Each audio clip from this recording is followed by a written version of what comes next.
Assalamu alaikum, this is Dr. Mona El-Adrisi, author of the Muslim Narcissist book and empowerment coach for Muslims.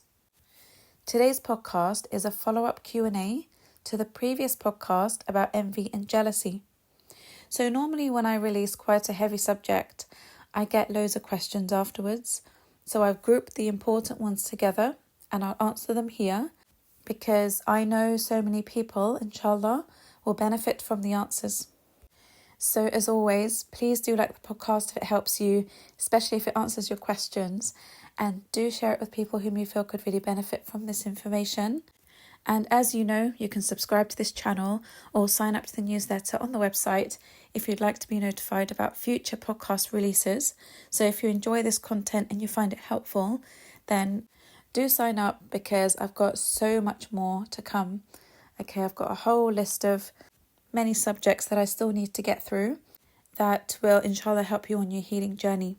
Okay, so if you're new here as well, I'd like to welcome you. I pray that you find this channel beneficial and that you get the answers you've been seeking for a very long time, and hopefully the closure as well that you need to be able to move on with your lives, because you finally get to understand what it is that you're going through and what's happened. And if you haven't read it yet, do grab a copy of my book, The Muslim Narcissist. You can find it in loads of bookstores, alhamdulillah, and also on Amazon.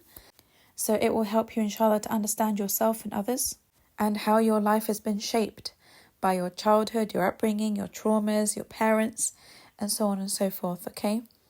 So inshallah, you'll find that helpful. And if you do get a chance to read it, I would love your book review on Amazon, as it helps so many people. And it also encourages other people to read it and get the healing and information they need to be able to move on with their lives. And on that note, just before I jump into the podcast, I'd really like to thank everyone who did write me a book review, and for those who give me feedback under the podcast, because you help me to see which subjects I need to focus on more and what you like and what you find helpful. So thank you so much for that. May Allah bless you all. I'm so glad that you enjoy these podcasts. Right, so the first question is it wrong for me to get jealous when I'm not acknowledged for the good things I do, but my siblings are? So it's not wrong to feel jealousy when you feel like you've been treated unfairly. Okay, so you do loads of good things at home. This could be in the workplace, it could be in your marriage, it could be anywhere. And you feel that what you do is overlooked, and what other people do, even if it's a lot less, is acknowledged and praised and validated. And it might annoy you that these people who are not that hardworking or haven't put much effort into what they're doing are being put on a pedestal over you. So it's normal to feel jealousy in these situations, but it's not normal to feel envy. Okay, like I said, envy is the root of all evil, because you wish for that person to be taken off their pedestal and for you to be placed there instead.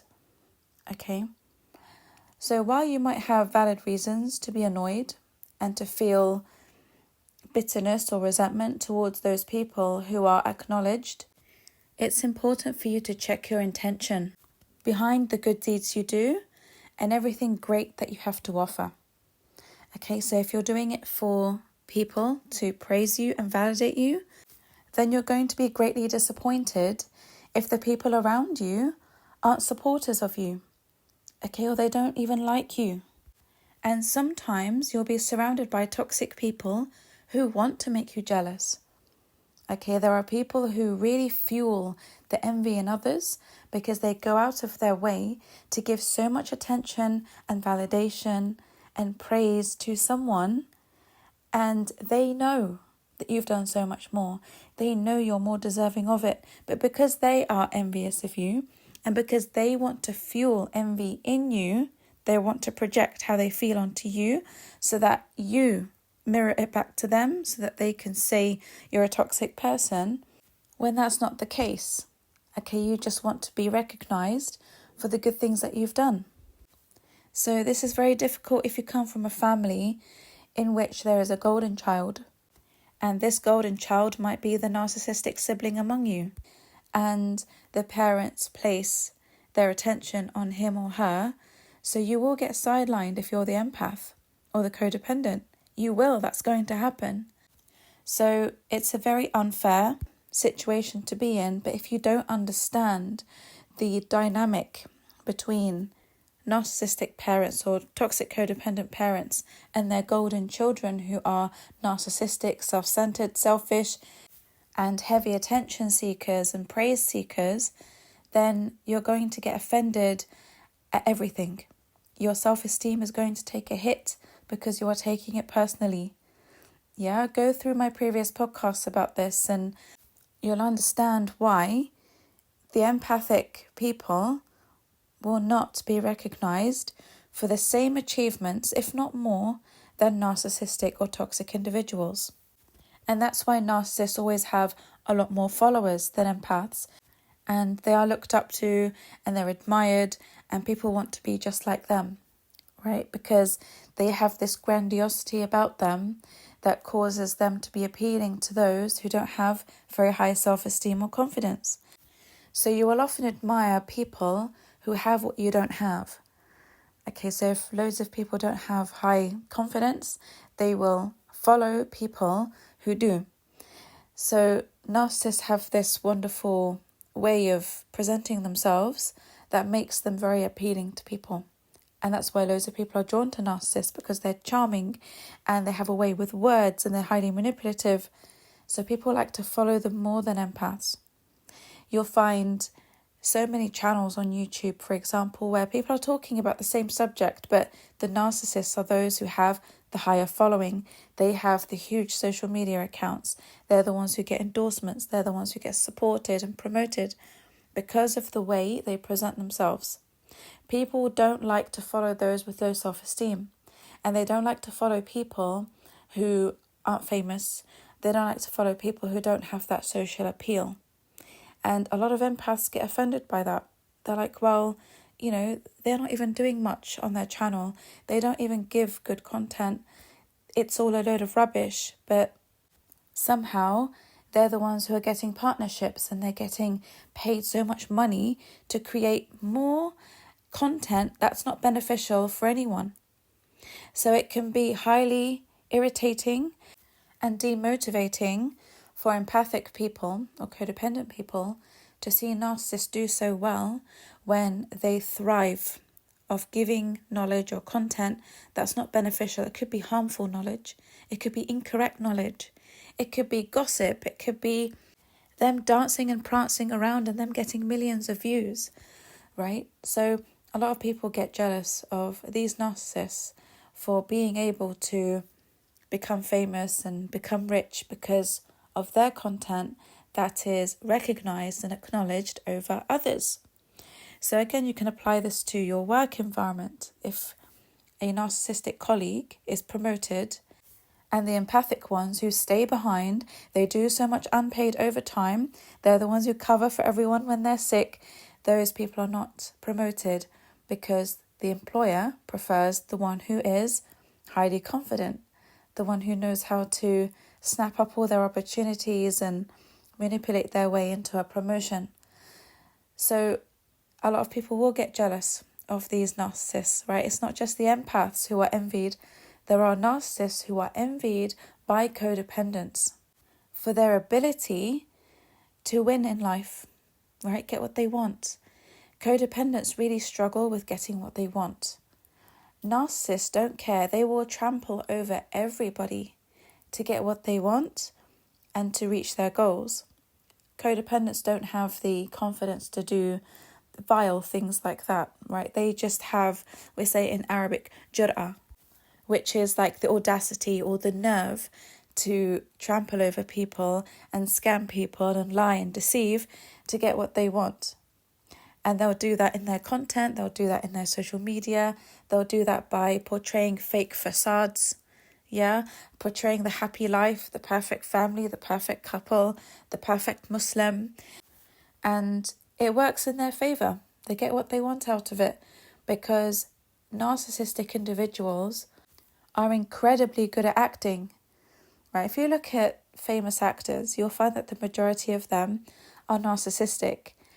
And it's because they have this bizarre ability to be able to play different characters. And they do it so well.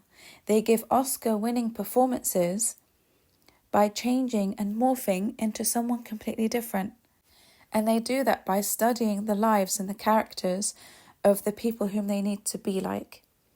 So this just proves to you that it can be done, right? Narcissists can study people and imitate the way that person is. Because if they can do it as movie stars and get Oscars and awards for being able to step into a role and completely change their character, then know that they can definitely mirror you. And that's why so many empaths get pulled into the trap of marrying a narcissist, because this narcissist has successfully managed to mirror the character of an empath. Okay, they're very good actors. So you can see now that being jealous of these individuals is pointless. You're wasting your time and your energy in wanting to be like them, or being jealous that you are not recognized because of what they do. They get recognized on the basis that they are manipulative and the golden child, and because the parent who is putting them on a pedestal is the toxic parent. It's got nothing to do with you. So when you're envious or jealous of someone, you spend a lot of your energy in emitting those emotions. And the emotions of envy always come back to you. Because like I explained in my previous podcast, the emotions of envy backfire and they will affect you as a person. That's why you become very depressed. And you become depressed because you are focusing on why this person is being acknowledged and praised and validated and you're not. So what you should be doing is checking your intention and changing it so that you're no longer expecting recognition, validation and praise from people, but rather you do it for the sake of Allah subhanahu wa ta'ala, knowing that He sees everything and He appreciates everything and you're going to get rewarded for everything. Okay, when we place too much power in the hands of people because we have expectations of how they're meant to react towards our hard work and good deeds, you're going to be depressed when they don't follow through.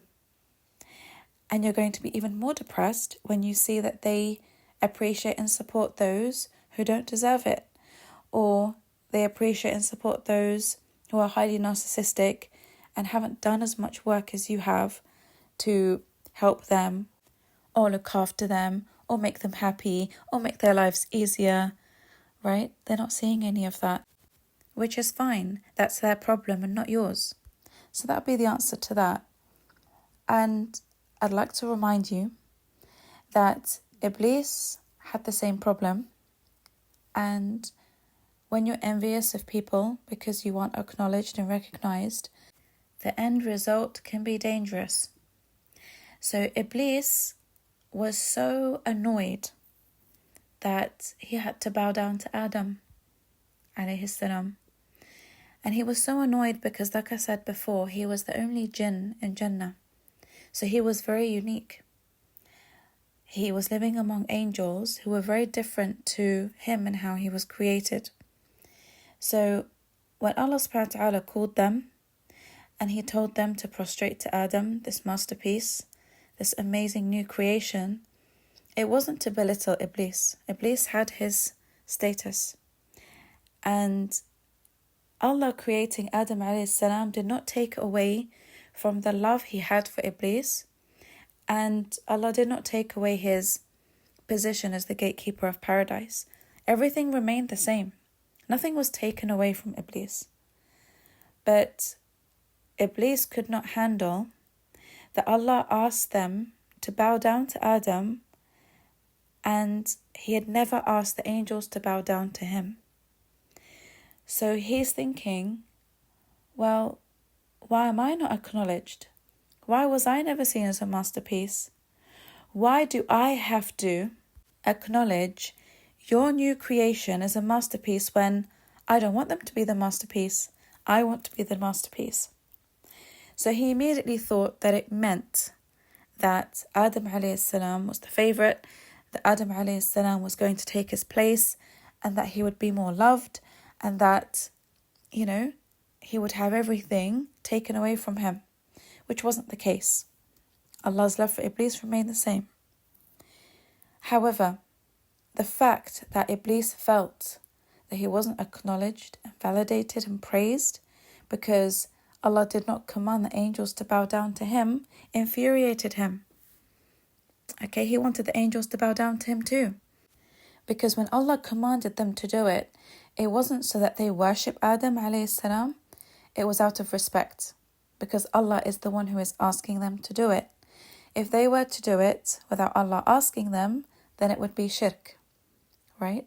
Because you are now prostrating to a creation other than Allah. But when Allah is the one asking you to prostrate to Adam, then it's because Allah wants you to acknowledge the amazing qualities of this human being and to praise Allah subhanahu wa ta'ala for his powerful ability to create such a human being.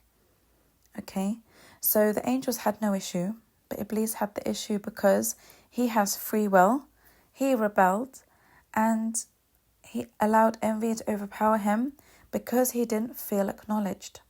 He didn't feel recognized. He's like, I'm the gatekeeper of paradise. I'm the only jinn here. I am the one who has loved you and obeyed you and served you for all of these years. Why have I never been respected in such a way? So you can apply this to how you feel about many situations in your life, right? But what happened was that Allah subhanahu wa ta'ala wanted us to learn that when you feel this way and you do not intend your good deeds and everything that you do in life for the sake of Allah subhanahu wa ta'ala, to please him and to worship him through those acts of good deeds, you're going to get hit with envy. And when you get hit with envy, it will backfire on you and you'll lose everything. You'll lose your status, you'll lose your empathy, you'll lose the love Allah subhanahu wa ta'ala had for you, because now you're deviating and you're not accepting the divine decree, which is one of the 6 pillars of Iman. Okay, we have to accept the divine decree, otherwise we show Allah subhanahu wa ta'ala that we are not happy with his choices, we are not happy or accepting of his wisdom. So Allah subhanahu wa ta'ala causes us to face the consequence of that envy. In Surah Al-Hijr, from ayah 28 to 35, Allah subhanahu wa ta'ala says, وَإِذْ قَالَ رَبُّكَ لِلْمَلَائِكَةِ إِنِّي خَالِقٌ بَشَرًا مِّن صَلْصَالٍ مِّن حَمَإٍ مَسْنُونٍ. Remember, O Prophet, when your Lord said to the angels, I am going to create a human being from perfect clay, molded from black mud. فَإِذَا سَوَّيْتُهُ وَنَفَخْتُ فِيهِ مِّن رُوحِي فَقَعُوا لَهُ سَاجِدِينَ. So when I have fashioned him and had a spirit of my own creation breathed into him, fall down in prostration to him. فَسَجَدَ الْمَلَائِكَةُ كُلُّهُمْ أَجْمَعُونَ. So the angels prostrated all together. إِلَّا إِبْلِيسَ أَبَى أَنْ يَكُونَ مَعَ السَّاجِدِينَ. But not Iblis, who refused to prostrate with the angels. قال يا إبليس ما لك ألا تكون مع الساجدين. قال لم أكن لأسجد لبشر خلقته من صلصال من حمأ مسنون. He replied, it is not for me to prostrate to a human who was created from clay made from black mud. And in Surah Al-A'raf, ayah 12, Allah subhanahu wa ta'ala says, قال ما منعك ألا تسجد إذ أمرتك قال أنا خير منه خلقتني من نار وخلقته من طين. Allah asked Iblis, what prevented you from prostrating when I commanded you? He said, I am better than him. You created me from fire and him from clay. So Iblis wants people to think like this all the time. Okay, why am I not praised? Why am I not put on a pedestal? Why them? I'm smarter, I'm better looking, I have more money, I'm more successful, I have a degree, I have this, I have that, I have more experience. What's so special about them? Why did I not get what I wanted? Iblis wants you to continuously think like this because it gets you nowhere. Okay, it actually gets you into a bad place. So the lesson here is that you shouldn't be after the recognition and validation of people. Your reaction to things will help you to identify who and what you do your good deeds for and to whom you owe your achievements and successes. So your success, your beauty, your intelligence, all of that, you owe it to Allah. It's not to other people. It's not to yourself. Allah subhanahu wa ta'ala gave you those things, so use them wisely for His pleasure. And it's always better to have the praise and reward from Allah subhanahu wa ta'ala and His angels than people. The next question I received was, can you tell us the story of the two sons of Adam, alayhi salam, Habil and Qabil, also known as Cain and Abel? And this person asked this question because I mentioned a saying by Ibn Uyayna, rahimahullah, who was a scholar. He said, الحسد أول ذنب عصي الله عز وجل به في السماء. يعني حسد إبليس آدم وهو أول ذنب عصي الله عز وجل به في الأرض. وحسد ابن آدم أخاه فقتله. So envy was the first sin by which Allah was disobeyed in the heavens, as Iblis envied Adam. And it was the first sin by which Allah was disobeyed on earth, as the son of Adam killed his brother. So we know here that envy is the root of all evil in the world. Okay, it's the worst, most destructive emotion you can have for other people. So what happened with Qabil, Cain, who killed Habil, Abel? And why did it happen? So Allah subhanahu wa ta'ala tells us the story of the two sons of Adam alayhi salam in Surah Al-Ma'idah. But before I go on to these verses, I just want to explain what happened, and this is from the tafsir of Ibn Kathir, before I go on to explain the verses that Allah subhanahu wa ta'ala gave to us. So Allah subhanahu wa ta'ala instructed the Prophet alayhi salam to tell people the story of the two sons of Adam alayhi salam, because those who were blessed with insight into the Quran knew that it wasn't just a book of stories. They knew that there's a purpose behind Allah revealing certain information about people in history so that they can improve themselves and learn and become better people. And it's also a sign of wisdom in people that they learn from other people's mistakes. So when Adam alayhi salam and Hawa alayhi salam descended to live on earth and started having children, it happened that they would have twins from every pregnancy. So Allah subhanahu wa ta'ala blessed them with a boy and a girl each time. So this was a time when there were no other people apart from Adam and Hawa and their children. So as we know in Islam, brothers and sisters can't be married to each other. So Allah subhanahu wa ta'ala, in consideration of the situation at that time, allowed Adam alayhi salam to marry siblings who are from different pregnancies. So a brother and sister from the same pregnancy could not get married. It was forbidden. But if a boy married a girl from a different pregnancy, it was okay, and Allah enabled that union to be biologically safe for them. So what happened was there was an incident where the sister of Qabil was more beautiful than the sister of Habil. So when it came to the time of marriage, Qabil really struggled to marry the sister of Habil. He wanted his own sister. However, Adam alayhi salam told him that he can't break the rules of Allah subhanahu wa ta'ala with this. And Qabil really struggled to accept that. It enraged him.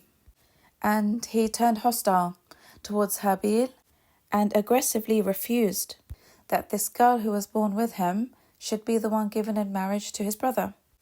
So Adam alayhi salam, in view of the laws of Allah, didn't accept the demands of Qabil However, to remove the division between them and the hostility, he proposed that they should both offer a good sacrifice to Allah subhanahu wa ta'ala. So it's almost like an istikhara. Okay, you offer something to Allah subhanahu wa ta'ala in return for Him making something clear for you. So he told them, whoever has his sacrifice accepted will be the one to marry the girl. So the reason is that Adam alayhi salam was certain that the sacrifice will be accepted by the one who is adhering to the laws of Allah subhanahu wa ta'ala, which is Habil. Okay, so Adam knew that it was Habil's sacrifice that was going to be accepted, but he wanted Qabil to see for himself that it was Allah's decision for him and not his brothers and not his father's. So this was considered to be the best way of resolving the problem and removing the envy from Qabil's heart towards his brother. So back in those days, the open sign of a sacrifice being accepted by Allah subhanahu wa ta'ala was that a fire would come from the sky and eat up the sacrifice, consume it. So the sacrifice that was not consumed by the fire is the sacrifice that wasn't accepted. So the situation was that Habil was the owner of a flock of sheep and goats. He offered the sacrifice of a very good, high-quality spring lamb. And Qabil was a farmer. He offered some petty grains as his sacrifice. Okay, he didn't bring the best of what he had. He was already annoyed, so he just got whatever he could find and offered that. So they both waited for the fire from the sky, and eventually a fire did come, and it consumed the sacrifice offered by Habil, and the sacrifice that was offered by Qabil remained as it was, untouched. So hit by failure and disgrace, Qabil was further enraged that his sacrifice didn't get accepted, and unable to restrain himself, he told his brother openly, لَأَقْتُلَنَّكَ, I will kill you. Allah says in Surah Al-Ma'idah, Ayah 27, وَاتْلُ عَلَيْهِمْ نَبَأَ ابْنَ آدَمَ بِالْحَقِّ إِذْ قَرَّبَا قُرْبَانًا فَتُقُبِّلَ مِنْ أَحَدِهِمَا وَلَمْ يُتَقَبَّلْ مِنَ الْآخَرِ قَالَ لَأَقْتُلَنَّكَ قَالَ إِنَّمَا يَتَقَبَّلُ اللَّهُ مِنَ الْمُتَّقِينَ. Relate to them in truth, O Prophet, the story of Adam's two sons, how each offered a sacrifice. One's offering was accepted, while the other was not. So he threatened his brother, I will kill you. His brother replied, Allah only accepts the offering of the sincerely devout. Ayah 28, لَإِن بَسَطْتَ إِلَيَّ يَدَكَ لِتَقْتُلَنِي ما أنا بباسط يدي إليك لأقتلك إني أخاف الله رب العالمين. If you raise your hand to kill me, I will not raise mine to kill you, because I fear Allah, Lord of the worlds. Verse 29, إني أريد أن تبوء بإثمي وإثمك فتكون من أصحاب النار وذلك جزاء الظالمين. I want to let you bear your sin against me, along with your other sins, then you will be one of those destined for the fire, and that is the reward of the wrongdoers. Ayah 30, فطوعت له نفسه قتل أخيه فقتله فأصبح من الخاسرين. So his nafs convinced him to kill his own brother, so he killed him and became a loser. Ayah 31, فبعث الله غرابا يبحث في الأرض ليريه كيف يواري سوءة أخيه قال يا ويلتى أعجزت أن أكون مثل هذا الغراب فأواري سوءة أخي فأصبح من النادمين. Then Allah sent a crow, digging a grave in the ground for a dead crow, in order to show Qabil how to bury the corpse of his brother.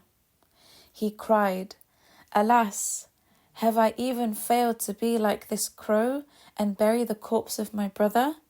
So he became regretful. And then this ayah is followed by another ayah where Allah subhanahu wa ta'ala tells us that if you kill anyone unjustly, it will be as if you killed all of humanity. And whoever saves someone's life, it will be as if you saved all of humanity. Okay, so narrations say that Qabil didn't know what to do with the corpse of his brother. So he carried him around for a long time until Allah subhanahu wa ta'ala sent him the crow to show him what to do. So Allah subhanahu wa ta'ala is teaching us that envy can lead to this. We've seen it many times, especially among men. Many of them will commit murder because of envy. Wars are waged because of envy and jealousy. People hate each other for no reason apart from the fact that they are envious of each other, even when the reason they are envied for is out of their control. So Allah subhanahu wa ta'ala has stipulated certain rules, and there are people who are sticking to those rules, and it makes people envious that they are sticking to those rules, and they begin to show resentment towards certain things. And I'll give you an example, like when a lot of women are envious that men get more inheritance than they do. And this envy comes from ignorance because they don't understand the wisdom behind this ruling. And it also comes from bitterness when men do not spend their inheritance correctly. So if men do get double the inheritance, let's say, and they don't help their widowed sisters or their divorced sisters, there will be a resentment and envy towards those who have more. Okay, there'll be resentment towards Allah subhanahu wa ta'ala, and there'll be envy for the people who have all this inheritance and they're spending it in the way they want because they're suffering as a result of these men not sticking to the laws of Allah subhanahu wa ta'ala. But they are sticking to the laws in the sense that they will demand their double share of the inheritance or however much it is. But when it comes to the fair distribution of it and the spending of it, they don't adhere to the rules of Allah, and this creates envy in people from the anger and the bitterness. Now, if we were to look at it from a male perspective, he might be jealous and envious that a woman doesn't have to work. She's got no financial responsibilities. There are men who envy women for this because they hate being providers. They're lazy, right? We go back to the man-child who doesn't like the fact that there is an Islamic ruling that women are to be provided for in full. He's thinking, why should she have a nice, easy life and I have to go out there and work and struggle? I don't like it. I envy her for being able to stay at home. I envy her for this right she has. There are people like this. They will envy you for things out of your control. This is what Allah subhanahu wa ta'ala gave you. Allah gave you brains. Allah gave you beauty. Allah gave you wealth. That's out of your control. You were born into a wealthy family. You were born into beauty. It's not something you have any control over. But people, because of their lack of trust in Allah and their lack of acceptance of the divine decree, they will allow the envy to consume them. And this envy will lead them, like I said, to a dark place. And it can result in horrific crimes like murder. It can result in major sins. It can result in their own destruction. Okay? So it's a great story to learn from, and I hope that helped. Because wishing that people get depleted of their blessings so that you can have them, or just for you to see that they don't have them at all, even if you don't want them, you just don't want to see that person with those blessings, it will backfire. And it will cause you to not get that blessing in the future. Okay, because you wishing for the downfall of someone or for someone to have their blessings taken away has no gain. And that's what we learn from this story.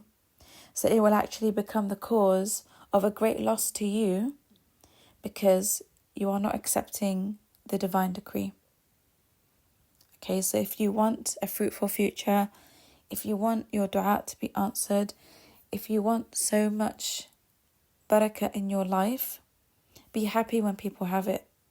That happiness will bring you that good energy. But if you're always unhappy with what people have, completely dismissing that they need those blessings for their life journey, then you'll never get it. And this can eventually lead someone to lose their iman altogether. Right? How many people have we seen leave Islam because of the resentment they have towards Allah subhanahu wa ta'ala not answering their dua and being envious of other Muslims who they feel are better than them? It happens a lot. So you've got to be careful, because you can lose everything, including the most precious thing, which is your iman and you being a believer. And actually, just one more thing before I go on to the next question.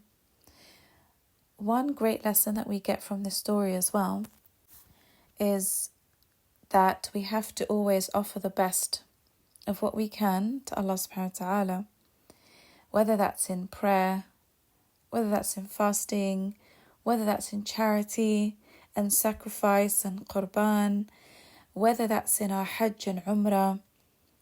You know, the difference between people who are very practicing and they go to the masjid all the time, they're always going for umrah, they're always doing extra voluntary prayers. The difference between them and those who do a lot less can be the difference in sincerity and quality. So Habil offered the best of what he had, right? He gave him a high quality lamb. And lamb is the best sacrifice you can give for sadaqah, because it's high quality, people enjoy it, and it's not meat that the poor can afford. So when you give something petty, like a few crops that aren't your best crops, then you are showing that, yes, you're giving the sadaqah, you're giving the sacrifice, but you're not giving the best of what you have. So Allah loves al-muttaqeen. Al-muttaqeen are those who are pious, and piety comes from giving your best to Allah subhanahu wa ta'ala. And that means giving Allah your full focus in your prayers and dressing in something nice, clean clothes. You see people in the masjid all the time and they come in with dirty clothes, they don't smell good, their socks smell bad, and their breath smells bad as well. Maybe they've eaten something and they've come smelling of garlic, and everyone's annoyed by it. Everyone's getting distracted in salah because of it. So these actions are the equivalent of Qabil offering petty crops. Whereas someone who goes to the masjid just once a day, but he goes and he's got clean clothes on and he smells good, he's got a nice fragrance, he's very polite, he's very focused on the khutbah of the imam and so on, he will be the equivalent of Habil offering the sacrifice of the lamb. Because Allah subhanahu wa ta'ala loves those who are pious, and those who are pious are those who are pious in their character and in their quality offerings to Allah subhanahu wa ta'ala. And this applies to everything. Okay, I'm not saying that you can be focused in every salah, but you're trying. And, you know, piety is also in how you deal with your family, how you deal with your husband and your wife. You're not envious of anyone. You want to give your best at all times as much as you can. And if you forget, you correct yourself quickly, or you allow other people to correct you. You're not someone who can't be humbled. You are someone who is okay with criticism. You're okay with self-development and learning all the time. So someone who is pious doesn't mind if someone reminds them for the sake of Allah. But they will mind if they know that this person is constantly trying to humble them because they feel that this person is better than them. So the man who is the equivalent of Habil is the one who is always envied, because it's difficult for most people to attain the level of taqwa. And what is taqwa? Taqwa is when you are mindful of Allah even when you're alone. Okay, so you're the same outside as you are inside. You're the same in public as you are in private. That is the person who is taqi, the pious. Okay, it's very difficult to attain this level because a lot of people, as soon as they get into their private space, they do everything they want, thinking, well, no one's seeing me now.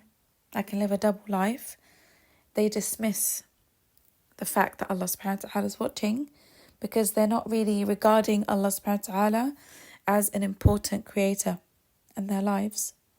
So they will always be the equivalent of Qabil. You see?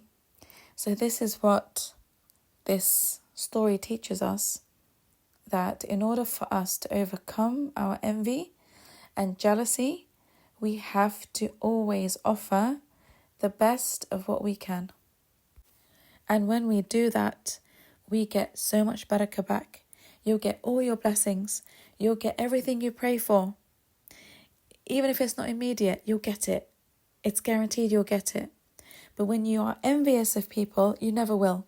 You'll never reach those goals and those dreams, because you constantly wish that it's taken away from people. All right, so I hope that helps. And let's move on now to the next question, which is, will I get punished by Allah subhanahu wa ta'ala as a practicing woman for being jealous of women who have more beauty? So as I mentioned before, in the story of Iblis, this has been an issue since the beginning of time. Iblis was jealous of Adam alayhi salam for being this beautiful masterpiece. He wanted to know why. Allah wanted to favor Adam over him. He wanted to be the most beautiful creation. He wanted to be exalted as a creation made from fire, and he looked down upon Adam, who was created from clay. And jealousy regarding beauty was also found in the story of Qabil and Habil with the sister. So it's historically known that there have been long-term feuds over the jealousy people have of other people's beauty. And let's be real about this, okay? It's understandable why so many people can get jealous of those who have so much beauty, because as we see in the world, beautiful people get more opportunities. And even if they don't achieve much, or they don't use their talents efficiently, like people who are not so beautiful do, they still get put on the pedestal above others. They still get exalted. They still get celebrated in ways people who are average in looks do not. And it also makes it so much worse when average looking women see that the beautiful women are fought over for marriage and they're not. So when I say average looking, I mean in accordance to social standards. Social standards are continuously changing. So it's not really possible to measure your beauty or assess your beauty in accordance to social standards, because every year these standards change. 1 year size 0 is trending. Another year the curvaceous body is trending. Another year the surgical look on your face with all the lip fillers and Botox is trending. Another year the slightly overweight look is trending. Even with men, 1 year the beard is trending, 1 year it's not. And sometimes it's the bodybuilder look that's getting the attention, and then another year it's the athletic body. So you'll go crazy if you continuously assess yourselves in accordance to these ever-changing standards. So Allah subhanahu wa ta'ala created everyone perfectly. Everyone has a reason for being and looking the way they are. Okay, if Allah subhanahu wa ta'ala wanted everyone to be absolutely stunning, do you think He couldn't do that? Of course He can. But we're not living in Jannah, where everyone will be beautifully stunning. We're living in the dunya, where Allah is giving us in accordance to what we can handle and what we need in accordance to our life mission. Okay? So it's not an injustice on Allah's part that He hasn't created us all to be stunningly beautiful. It's not because He's being unjust. It's because there are some things that Allah subhanahu wa ta'ala takes away from us so that we find the space to be able to grow in more important areas. Okay? Sometimes vanity can take us away from something more important, which is our gifts, our talents, our skills that we can use to help others, that we can use to collect so many good deeds that will take us to Jannah, inshallah. Perhaps having beauty will distract us from the main purpose of our goal, right, and our purpose of life.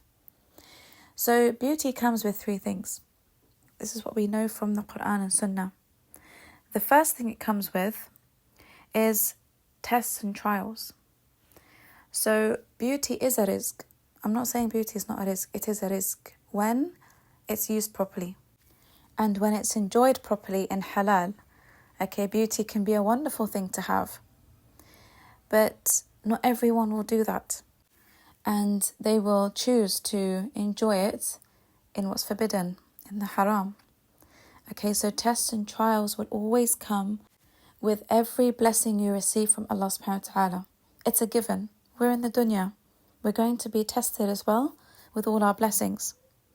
So when you have an incredible amount of beauty or wealth or intelligence or knowledge or wisdom, and even perhaps skills and talents that other people will struggle to obtain, such as the ability to memorize the Quran easily, or the ability to fix cars easily and paint wonderfully and, be successful in treating people medically.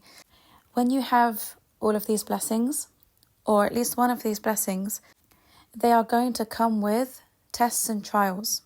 So Allah wants to see, what are you going to do with it? Are you going to use it to obey Him and please Him?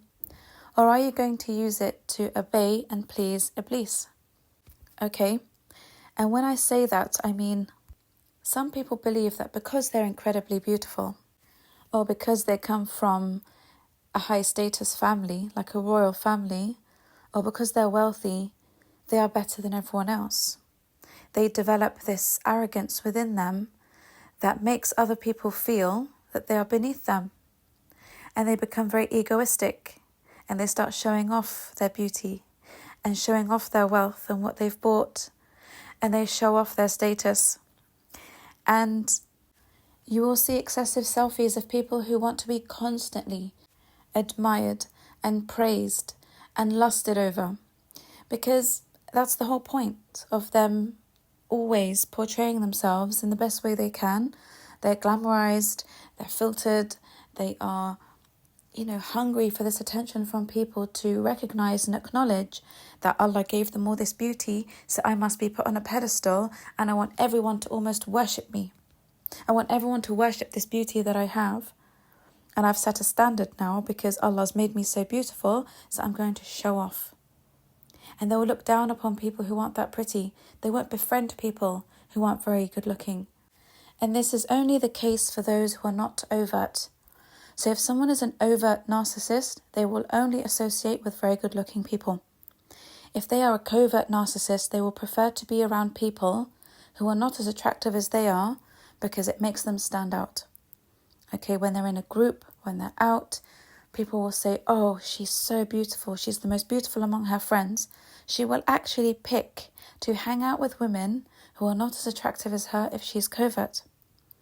But overt narcissists, they can only be with good-looking people if they are very good-looking as well. Same thing if they're wealthy. If an overt narcissist is wealthy, they're not going to hang around people who don't have money. If an overt narcissist comes from a very affluent background, he's a royal, he's an elite, again, he or she, they're not going to have friends who are not from the same social class as them. But the covert will do that because they want to be worshipped. They want to be looked at as this queen or king. Like, oh my God, I can't believe I have a friend who's that good looking. I can't believe I've got a friend who's that wealthy or that high status or that famous. They like to be around people who are always in awe of them and put them on a pedestal and run around to please them because they can't believe they have this celebrity in their lives, right? This influencer from Instagram, this Insta model, this whatever. They run around to please these people, to keep them in their lives, and they are sources of supply for this covert narc. So when you see this, you think, wow, I don't have people like that in my life. No one puts me on a pedestal. No one even takes a double take at me. But they do with these women or these men who are so cringe and so vile in their portrayal and the presentation of their beauty. So they become so deluded by Iblis that they don't see how ridiculous they look when they are constantly posting selfies. And again, I just want to include this here as well because I want this answer to cover all types of rizq so it can apply to everyone and resonate with everyone. This risk can also be applied to the risk of having a good husband or wife. Even if they're not good, just having a husband or wife to a lot of people will be a risk. That's what you see from the outside, because the husband is very good looking, the wife is very beautiful, and these people on Instagram or TikTok, wherever, they are marketing and selling this dream that they believe most people can't attain. Look at this husband I have, look at this wife I have, these beautiful children. I am living the dream. And it's a dream life most of you will never have. So they paint this picture of this perfect life, perfect marriage, this wonderfully clean home that's like tidy all the time, all these fancy holidays and this fancy food that they keep eating. It's not normal for someone who is not from royal status or a very elite status to be living this kind of life every day. So people who are influencers on social media will show you what they want you to see. And they do it from the perspective of knowing that this is a life that is not attainable for the majority of people. So they know they're going to get envied. They know they're going to get a lot of people being jealous of them. So they market something that's not attainable for many people, and it causes a lot of people to lose their iman, stop praying. They don't even bother making dua anymore because they're like, well, I've been praying for this for 20 years and I'm still in the same place in my life. You could be in the same place in your life for many years, but I'm just trying to make a point here of constantly comparing your life, your beauty, your wealth, your husband, your wife, your everything to people who are fabricating a story on Instagram. Okay? So you get women, like I said before, who do a great job of marketing their husbands like they're the latest iPhone out. And they will do a good job of marketing the hell out of him until so many women become envious of her having this husband, and before you know it, this influencer couple have broken up. And before you know it, this guy who she's married to is getting loads of DMs from women begging him to, take them on as a second wife. So many influencer women are upset that lots of women are messaging and DMing their husbands offering to be a second wife. Well, you've marketed him very well. If you were to apply for a job in sales and just attach these videos that you create of your husband, you'll get the job, because you've done a good job of convincing everyone that they need to be married to him. So why are you getting upset when women message him, offering to be second, third or fourth wife? Because you've done such a great job at making him look like he's the most perfect man to walk the planet. And they want a share of your pie. They want the gifts, they want the holidays, they want this romance and good treatment. So these influencers online, they are portraying a very unrealistic image of what marriage looks like. Because men aren't like that every day. You're not going to get pampered and spoiled like that every single day. Men are human beings, they have moods. They're going to have days when they can't be bothered. They're going to have days when they slip into a disorder, or they have days when they need their space. They don't want you to see that side of their marriage. They're going to have days when they come back home from work and they are annoyed, angry, livid. They don't want anyone talking to them. That's the part of life they're not showing you. But all they're showing you is, look at these restaurants we're going to, look at this, look at that. So eventually this risk will backfire on you, and this beautiful blessing that was given to you will turn into a curse, because now you've got marriage problems. Now you're paranoid about all these women who keep messaging your husband. Now you hate being an influencer, but you can't close your account because you're getting so much money from your endorsement that you're getting from being with your husband. So life becomes very difficult. It becomes very stressful. You're always worried that he's going to cheat on you. You're always worried that something horrible is going to happen. So it becomes a curse. And when you're a very beautiful woman as well, it becomes a trial and a test for you to see what you're going to do with this beauty, because, like I said, you'll get lots of opportunities. You'll get every narcissistic person come your way. Every codependent man will come your way. Every psychopath will come your way because you're very beautiful. The tests and trials that are going to come your way and the fitna that's going to come your way, because you're very beautiful, can turn your rizq into a curse if you're not protecting yourself and if you do not use your beauty wisely. Okay? The second thing beauty comes with is hardships. So, like I said, everyone will want you. You'll have more temptation to sin. There's more temptation to commit zina. Why do you think that the majority of people on these apps, these hookup apps, are very good looking? It's because they've fallen into the trap of Iblis, where they are using their beauty in the wrong way. They know that the majority of people are going to swipe on those who are very attractive. And when people swipe on those who are very attractive, the chances of you falling into zina are very high. And it's because these people are heavily love-bombed. You're a trophy. Women who have beauty are always seen as trophies, and so are men. Okay, men who are very good looking, they're seen like that. So you will get targeted by predatory people who will use you as a trophy, and your life will become hard because you won't get love, you won't get care.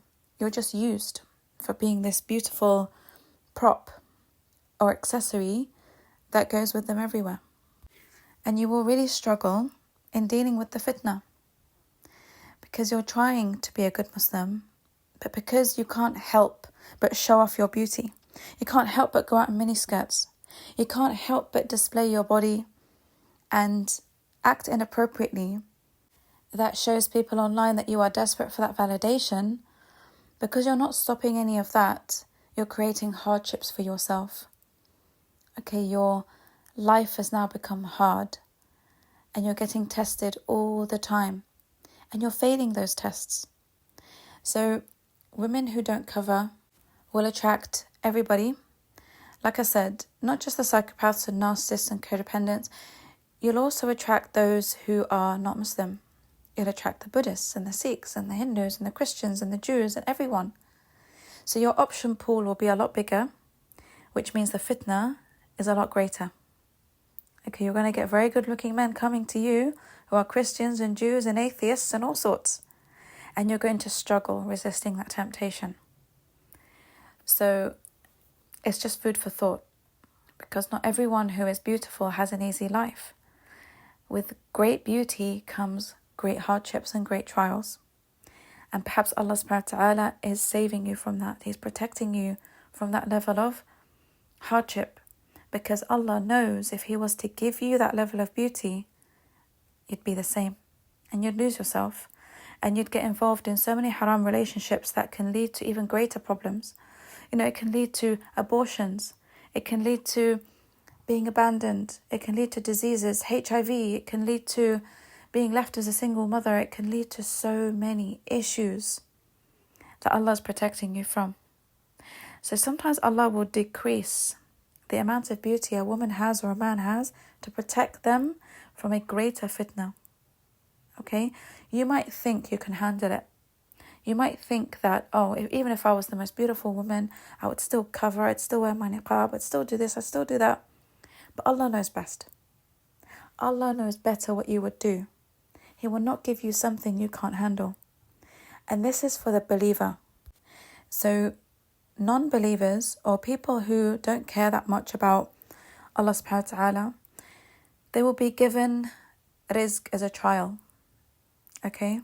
They will be given wealth and beauty and success as a trial for them. But when Allah withholds it from a believer, it's for their own protection. So if you know you're a good person, you know you're practicing, you know you love Allah, but He hasn't given you a high degree of beauty, it's because He knows you will fail in the test. So for example, let's say you are someone who is average looking, in accordance to social standards, of course, and you already have the confidence to post yourself, right? You're posting pictures of yourself, selfies, videos, maybe you're promoting your work. It doesn't matter what you do, you have the confidence to be able to do that. So imagine what you would have done if Allah subhanahu wa ta'ala had given you a very high degree of beauty. You definitely would have plastered yourself everywhere. You might have deviated. You might have become very arrogant. Okay, but because you're a practicing Muslim now, Allah subhanahu wa ta'ala, out of His mercy, did not give that to you because He knows If he was to give it to you, that's what you're going to do. And he doesn't want to test you with that, so he's capped your rizq. Right? Allah subhanahu wa ta'ala will limit the amount of rizq. He will limit it for us, give more to others, give less to others in accordance to what he knows we can handle. And sometimes Allah will give people trials and tests so that they can humble themselves or learn valuable lessons. Okay? So what you do with your rizq determines if this gift is going to turn into a blessing or a curse for you. Many people who have wealth are very unhappy because they don't spend their wealth properly. They waste it on haram things, they waste it on oppressing others, belittling others, and so on and so forth, and showing off. But when people use their wealth for the sake of Allah subhanahu wa ta'ala and they spend it well and they help people with it, Allah blesses that rizq and it becomes something beautiful. It becomes something that has a lot of barakah in it. The same is with beauty. If you use it well, Allah will place a lot of barakah in that beauty, and if you don't, it will turn into a curse, a hardship, and a trial for you. And we know this because if you look at women who believe to be average in looks and they go and do all these surgeries, look how they change. They go from being a very shy, introverted, hidden person to a woman who is now posting herself everywhere. Because she's got lip fillers now, she thinks she looks better, she's got Botox done, she's had her jawline fixed, she's had her body contoured, she's had everything done. So now she feels beautiful and now she wants the world to see it. She wants to flaunt this beauty. So when you're given beauty, Allah knows this is what could happen to you. So when people take it into their own hands to go and fix themselves, to be more beautiful, this is what happens. It's just living proof of how a woman can go from being someone who's very low-key to a woman who has to post herself 5 times a day for people to look at this new beautiful version of her. Look at me, look how beautiful I am. And she would have ruined herself with those surgeries. She would have been more beautiful before she even attempted to change the way her lips look and her face looks and all of that. At the same time, I do feel for these women. I really do. I feel for everyone who has very low self-esteem. Because when you have nothing else to value in yourself apart from your looks, because you're in that environment that focuses so much on beauty, then your self-esteem will take a hit and you will feel worthless if you have none. So you'll go out of your way to do all of these surgeries. So I'm not judging anyone. I totally get it. I totally understand where all these people are coming from. But it's the environment you're in. It's the person you're married to. It's the people who you're friends with. It's the aunties you have and the parents you have who focus so much on beauty because they're very superficial people.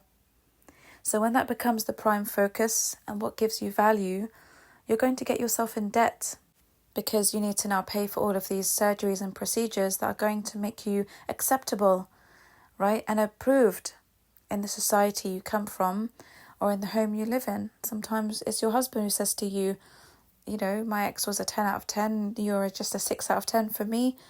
You need to fix up. Here's some money, go do your lips. Here's some money, go do this and do that. So when you have low self-esteem, you will bow down to that satanic agenda. And you will attach your self-worth to how you look. When Allah actually gave you the space to be able to work on more important things. And that's why you find a lot of empathic women, they're not 10 out of 10s.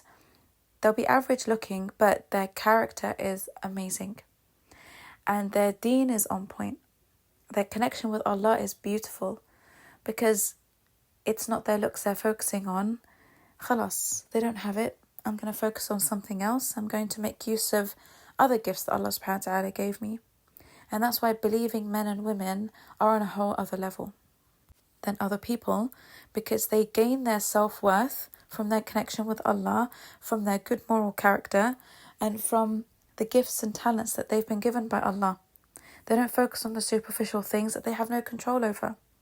Yeah, you can look after yourself, you can take care of your skin and your hair, you can lose weight, you can shape up, you can learn how to do really nice makeup that suits your face, you can groom yourself better if you're a man, you know, instead of having your beard grow out in all different directions, learn how to do it properly.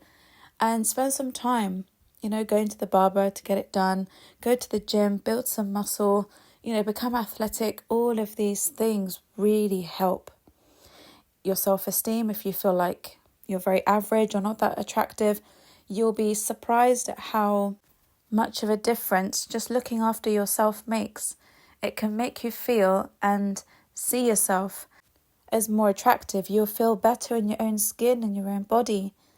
Okay? So if you're low on iron, take your iron tablets, and you might need to change your wardrobe as well, right?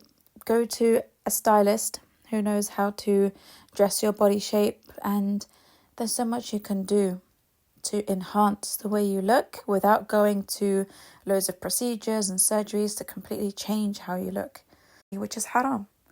Okay, in Islam we're forbidden from doing this. We have to accept the way that Allah subhanahu wa ta'ala created us. And there are exceptions for people who have been created with, abnormalities and things like that.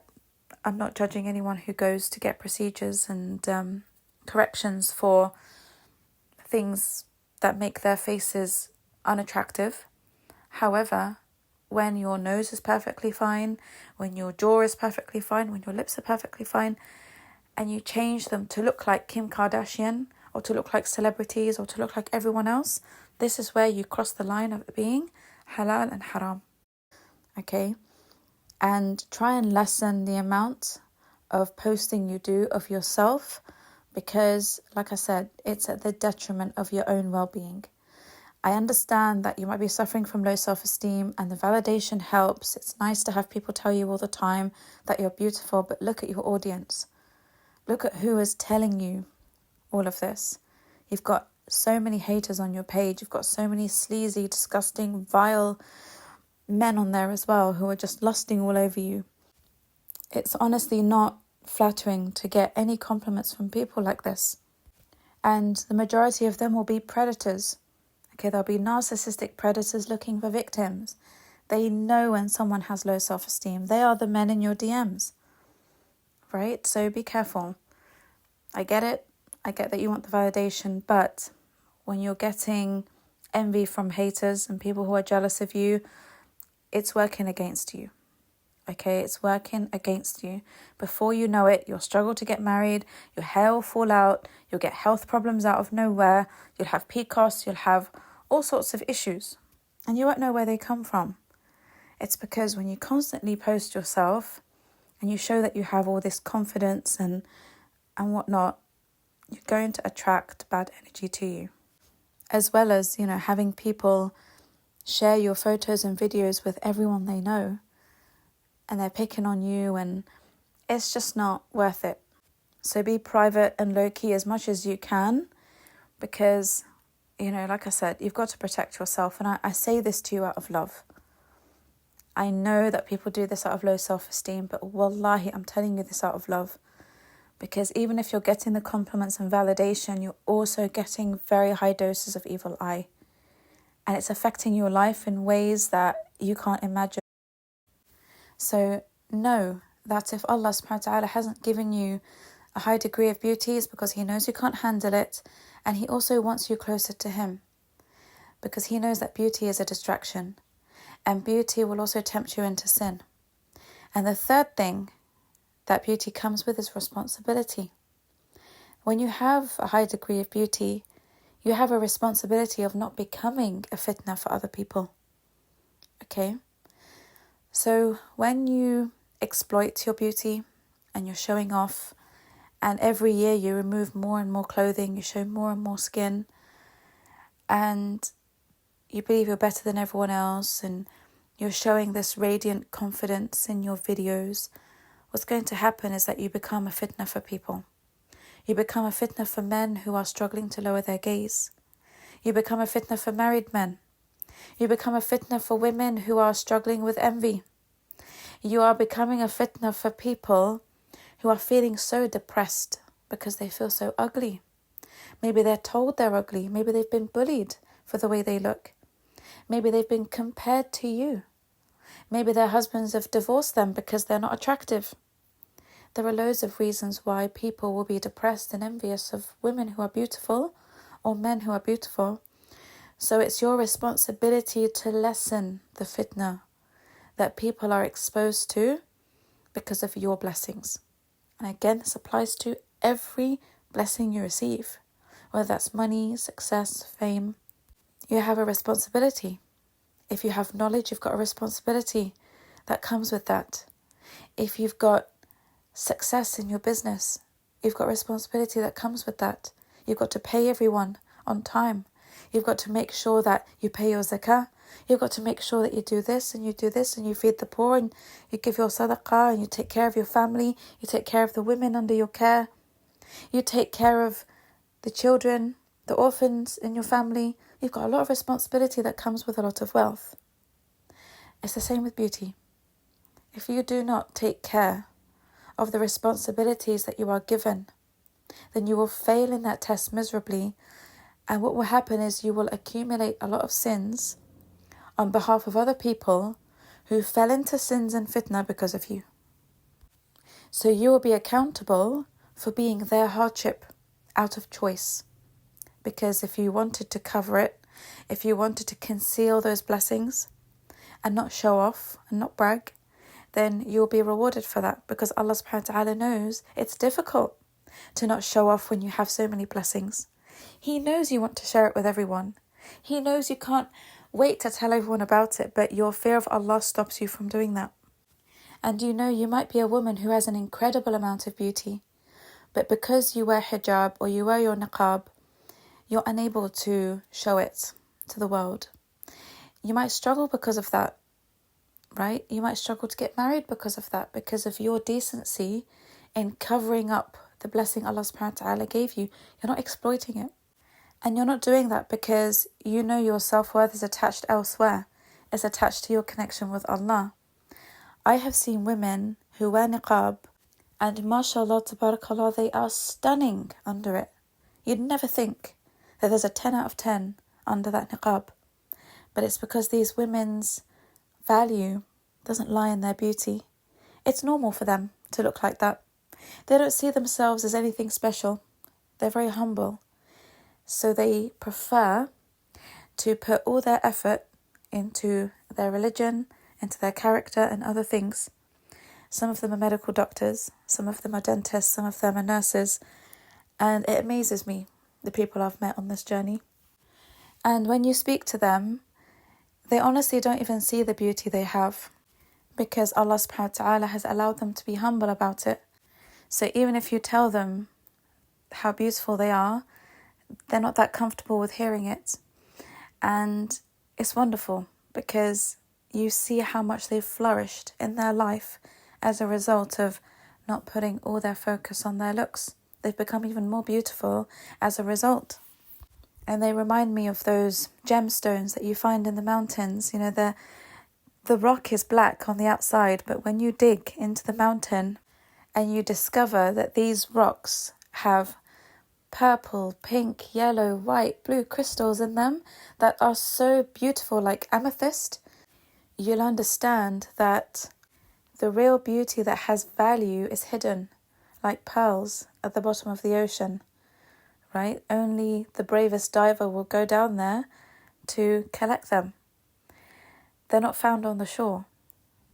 And Allah subhanahu wa ta'ala gives us beauty in nature. He gives us beautiful scenery, countryside, mountains, lakes, oceans to admire for everyone. Okay, there's some beauty that has less value than others because it's meant to be enjoyed by everyone. But the beauty that has value is covered. It's hidden. Even if you don't wear hijab yet, it's offline, protected and hidden. And Allah subhanahu wa ta'ala wants you to be extremely selective with who has access to that valuable beauty. Yeah, it's not meant for everyone to admire and look at. It's for selected people. So when you allow yourself to expose your beauty to everyone, you're going to become obsessed with how you look. You're going to become obsessed about looking better and, you know, putting on all these filters and doing this and doing that. You become obsessive with it. But when you take yourself out, you reduce so much headache from the world and from your inner waswas, about your beauty. Khalas, you shut that door. You save it for someone special. You save it for people who are close to you, who admire it and they're happy for you and they love being around you. You're not around women who are jealous of your beauty because you can tell from the way they look at you. You can tell from their lack of compliments or no compliments at all. Sometimes they'll give you that look and it sends chills down your spine because you're thinking, yeah, she's definitely envious of me. You can feel it in your body. Take those people out. These are people who do not deserve to have access to your beauty. Whether you're a 10, whether you're a 5, whether you're 8, doesn't matter. You have beauty in you. If you don't have the best body in the world, you've got a beautiful smile. If you don't have the best smile, you've got gorgeous eyes. If you don't have beautiful eyes, you've got beautiful skin colour. There's always something, right? It could be your hair, it could be your dimples, your energy, your laugh. There are many things that people are attracted to in you without you needing to look like Kim Kardashian or Kylie Jenner, right? You don't need to be looking like these people, and they're already looking terrible because of the surgeries that they've messed their faces up with. So, a believing woman and a believing man will always know that Allah did not give them an excessive amount of beauty to protect them and to reduce the fitna and to reduce the responsibilities that they will not honour because they're creating fitna for other people. You're in a good place. Okay, don't ever think that Allah subhanahu wa ta'ala does not know what's best for you and that Allah subhanahu wa ta'ala is not fair. Never think like that. Allah's fair. He's given you what you can handle. Okay, even if you are a practicing woman and you might get jealous of women who, they don't wear hijab. You're like, oh, I wish I could just go out and feel the breeze in my hair.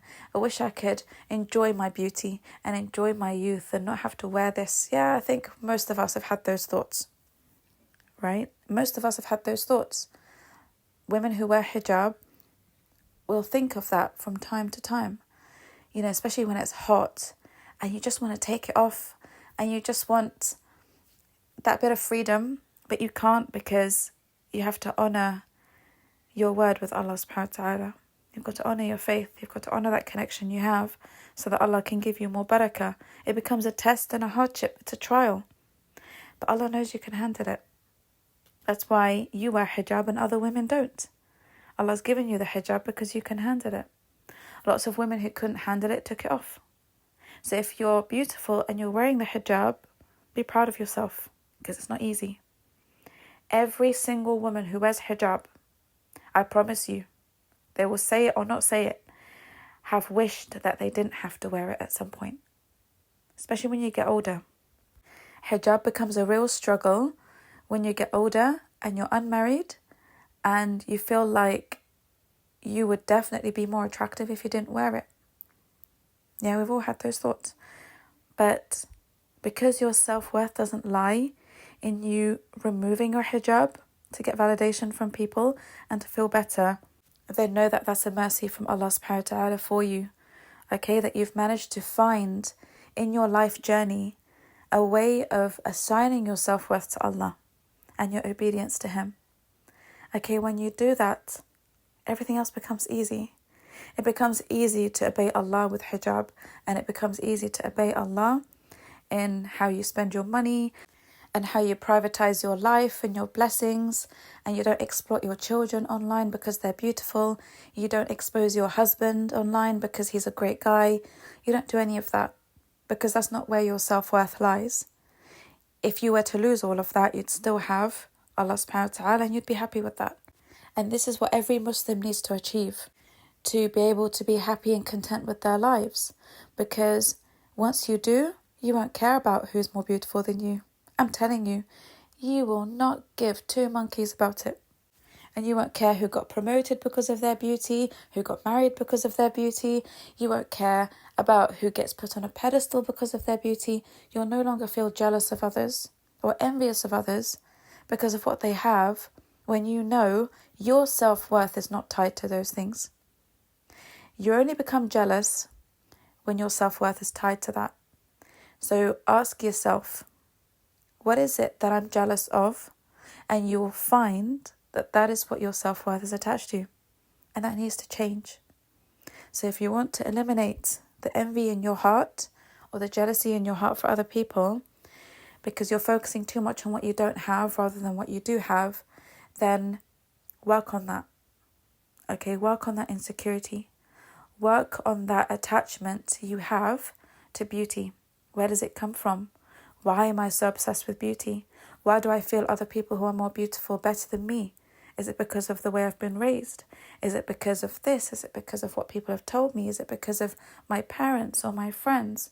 Is it because of the people I hang out with? Assess it.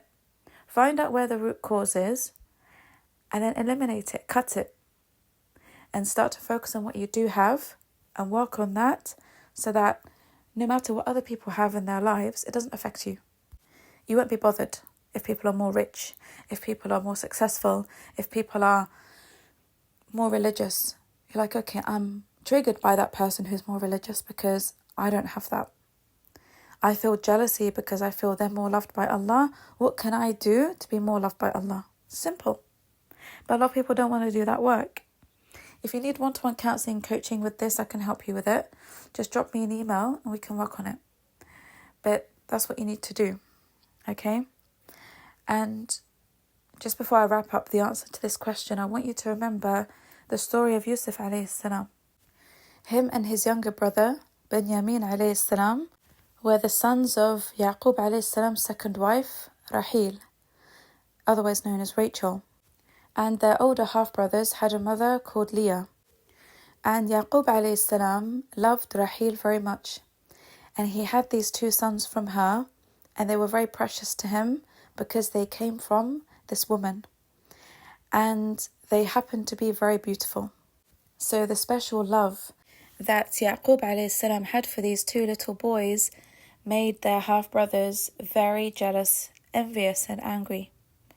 And what happened with Yusuf alayhi salam was, as you know, his half-brothers took him away on a trip and they pretended that a wolf had killed him and eaten him to get rid of him because they were so envious of him and this beauty he had and the special place he occupied in the heart of their father Yaqub alayhi salam. So they lied about the wolf and instead they sold him as a slave to some passerby Bedouins who took him to Egypt. And Allah subhanahu wa ta'ala gave Yusuf alayhi salam an incredible amount of beauty because that beauty actually got him to where he needed to be. Allah tested him with that beauty and he passed because Zulaykha, who was the wife of the captain of the guards of the Pharaoh at the time, had tried to seduce him. She was obsessed with his beauty. He was so handsome that women would cut themselves looking at him. And they were convinced that he was not human. They were convinced that he was an angel in human form from how beautiful he was. So he passed that test. He didn't allow his beauty to become a fitna for him or for others.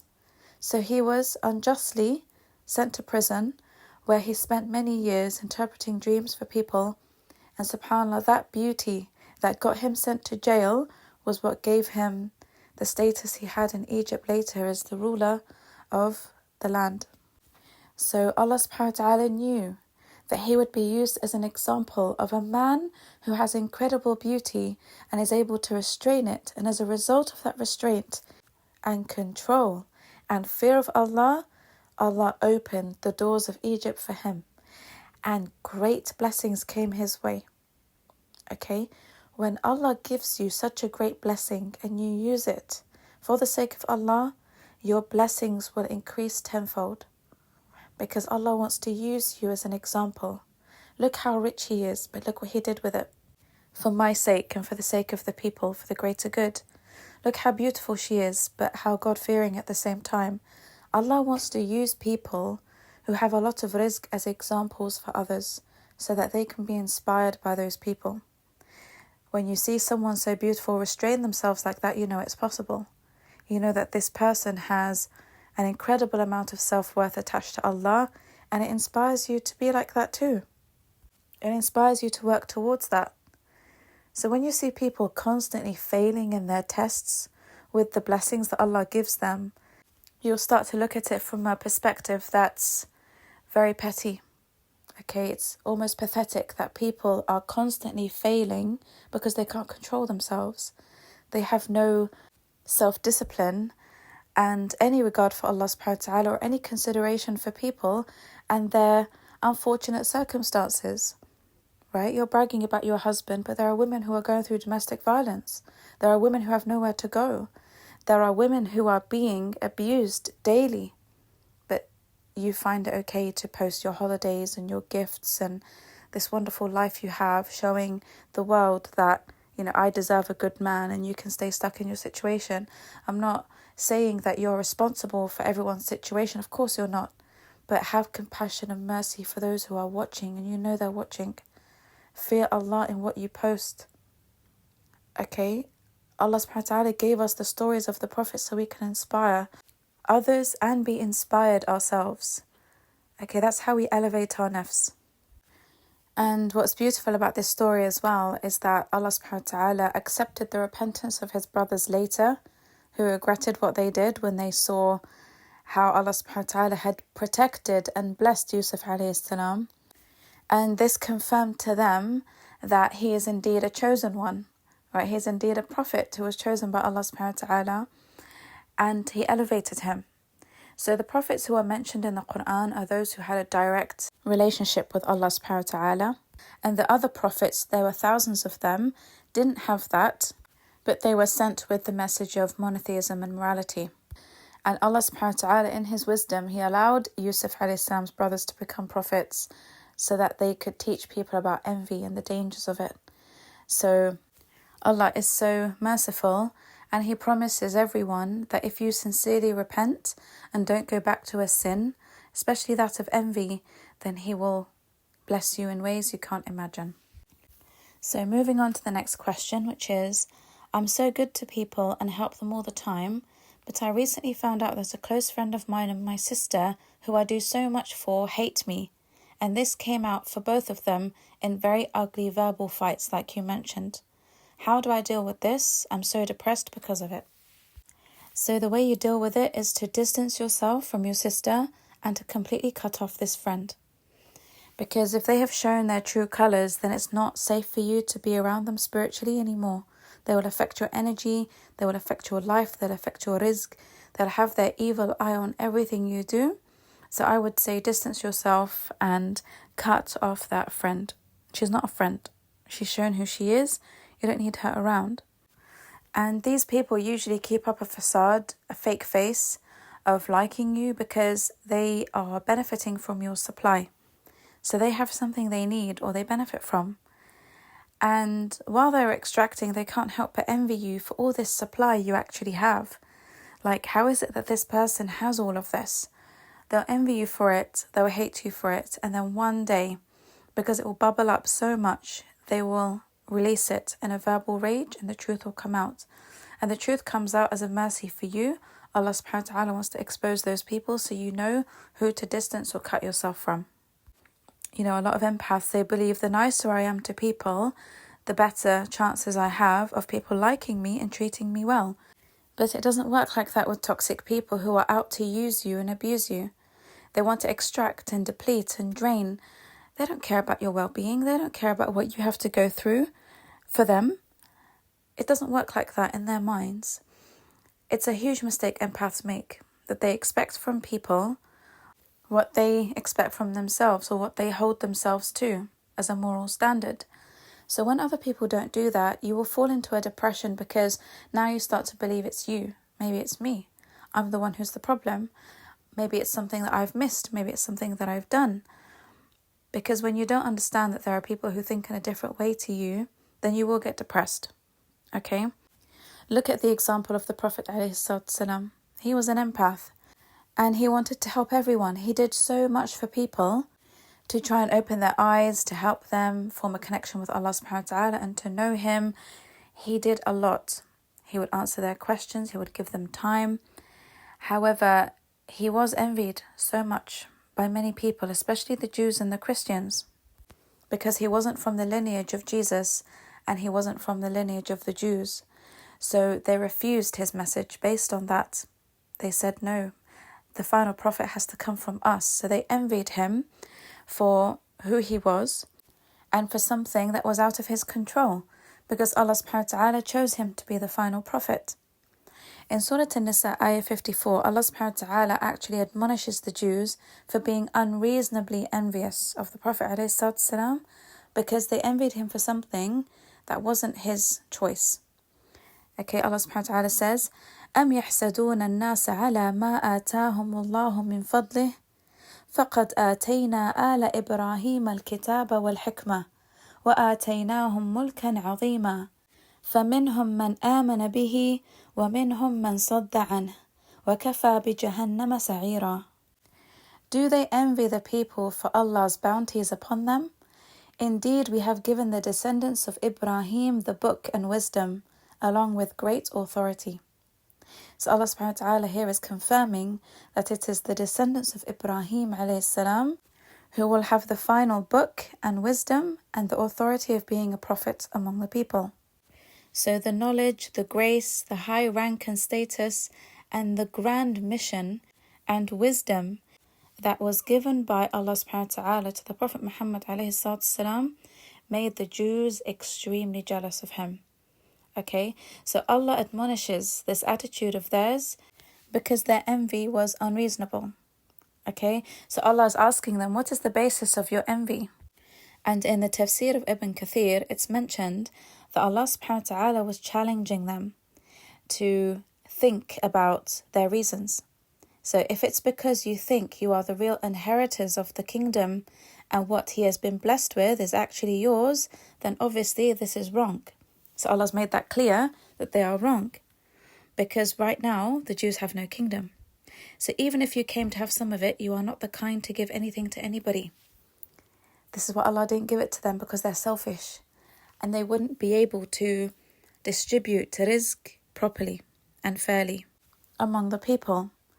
So Allah subhanahu wa ta'ala addresses and tells them that the reason why this kingdom has been given to the Prophet ﷺ in this mission is because he comes from the family of prophets who have ruled over kingdoms before him. So the kingdom has not really come to a stranger, but it's back to who the kingdom belongs to. So their envy is therefore unreasonable. So you will see a lot of people who are in your lives and they will envy you for being helpful. They'll envy you for being a good person. They will envy you for having a specific mission, because they don't want you to have it, but they will extract as much as they can from you. And like I said before in the previous podcast, they will always demand to know why it's you and not them. They will demand to know why you have certain gifts and talents and missions and not them. And there were many hypocrites in the time of the Prophet ﷺ, people who pretended to like him, but they actually backstabbed him, especially in the ghazawat, in the small battles. He saw in those moments the hate people actually had for him that was hidden. Okay, and that's why reading the Quran is so amazing, because we have all of these examples, and if they're not in the Quran, you'll find them in his biography. You'll find them in the seerah. So everything you go through, especially as an empath, you will find that the Prophet ﷺ went through it too, and you'll learn how he dealt with them. He cut those people off. He distanced himself from people who were harmful for his well-being and the well-being of the ummah. And the second group of people who were jealous of him were his own people, his own family members. For example, the tribal leaders of Quraysh. And they were jealous of him because they believed in their hearts that he was a prophet, because he came with all the signs. However, they didn't know why Allah gave him the mission of prophethood and not them, because they were wealthy, they were tribal leaders, they were powerful, they had everything. Why does this boy, who was raised as an orphan, get to be a prophet and come with all these grand miracles? And every time he came with a grand miracle, they would belittle it. And they would make fun of him. They would tell him that he must be a magician. He deals with the jinn. He does this, he does that, because of their envy and their jealousy. So they want to belittle his mission, belittle how special he is to Allah, belittle that he is a chosen one, because they're not. And it hurts them to know that they're not the chosen people. It's the Prophet ﷺ who was, and the people who follow him are the poor. And the reason why the poor love him is because he's so empathic. They don't have that level of empathy in them. I told you, people who are envious of your empathy are highly narcissistic and toxic. because they don't have that empathy within them. So you highlight that flaw in them. And that's why they secretly hate you. Okay? So for example, let's take the story of the Prophet ﷺ when he was asked by the polytheists of Quraysh to split the moon to prove his prophethood. So Anas ibn Malik radiallahu anhu reported that the Prophet ﷺ was approached by pagans of the Quraysh, like Abu Jahl, Walid bin Mughira and so on, and they said to him, "If you are truly a prophet that has been chosen and appointed by Allah, then split the moon in half. Let it be in such a way that one half will appear over Mount Abu Qubais and the other half will be seen over Mount Quran." So the Prophet ﷺ said, "If I do it, will you become Muslim believers?" The pagans answered, "Yes, we will." So on the 14th night, when it was a full moon, the Prophet ﷺ wanted Allah to give him the miracle which the pagans demanded from him. So when Jibreel ﷺ informed the Prophet ﷺ that Allah had accepted his dua, he announced it to the people of Mecca. So the polytheists witnessed the splitting of the moon of the 14th night. So when Allah split the moon, one half standing over Mount Abu Qubais and the other half over Mount Quran, the Prophet ﷺ said to the Muslims, "Bear witness to this miracle." And to the polytheists he said, "Bear witness so and so." So he named the polytheists who were there and who had asked him for this miracle. However, they replied and said, "This is one of the spells of Abu Kabsha's son. The son of Abu Kabsha cast a spell on you." They said, "Muhammad has cast a spell on us." Some of them also said that if Muhammad had cast a spell on us, then he couldn't have cast a spell on all of us. So they asked passers-by who came from everywhere if they had seen the moon be split. So they replied, "No, this is definitely a prevalent magic." They said Abu Talib's orphan has affected the sky with a spell. So out of their own envy, they were in denial of the good that they could see. They were in denial of him being a prophet and a chosen one. And they were also envious of this power he had to split the moon. Imagine how powerful you have to be to do something like that and to have direct contact with Allah subhanahu wa ta'ala who gave you that power. You made a dua, Allah answered it immediately. They didn't like that. They were envious of that. They wanted that for themselves. They didn't want him to be the prophet. They wanted to be a prophet. So they chose to reject him and they turned against him. And as you know, they tried to kill him on many occasions because they had to eradicate his existence from the planet. They could not allow a community of believers to grow. So they always tried to find faults in him. They always tried to find reasons to attack them. And this was because he was so empathic and he was someone so special to Allah and given this mission because he could handle it. So when your own friends and family members see this in you, they're going to act in the same way. They don't like it. They don't like it at all. So they will hang around, like I said, to benefit. But if you do not cut yourself or distance yourself, you're going to find yourself in the same predicament as these prophets who were dealing with undercover enemies.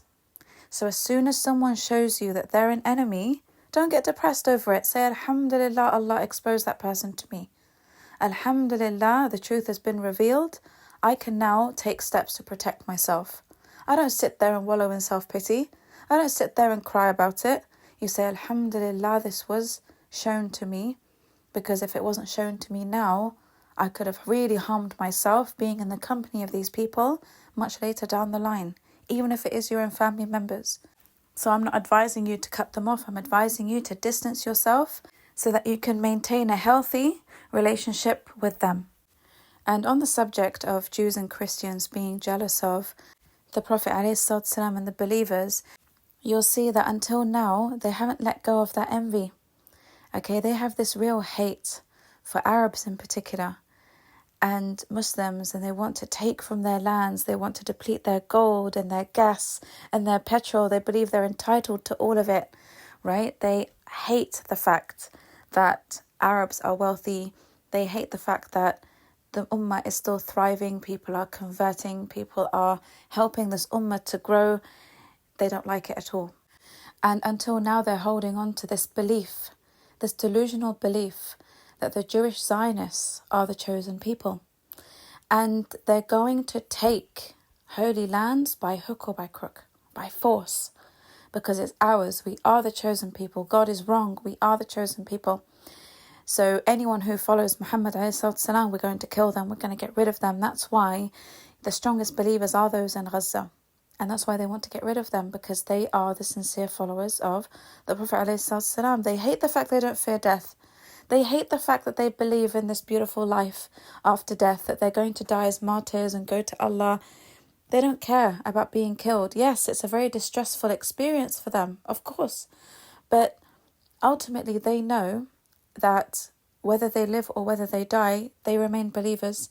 And if they die as martyrs. And Zionists hate that these people have that mindset, because they don't fear anything. So they want that faith. They want to take it from you. It's a deep envy that has been around since the time of the Prophet ﷺ, and maybe even before that, because they don't like that Allah subhanahu wa ta'ala, He chose other people other than them to be those who are guided. So instead of embracing Islam, instead of accepting the Prophet ﷺ as their prophet, they chose to wage war against Muslims. And until now, that Zionist war is still ongoing. So this is what happens when people are envious. It causes so much destruction. Look how much destruction that this war has caused all around the world, whether it's mentally, psychologically, spiritually. Some people have left Islam because of it. Some people have been depressed. Some people have been suicidal as a result of seeing this war. Let alone everything that's actually happening to the people who are being tortured and going through a genocide. So this is why Allah subhanahu wa ta'ala justifies the punishment of hell, because of the ripple effect these envious people have on other people.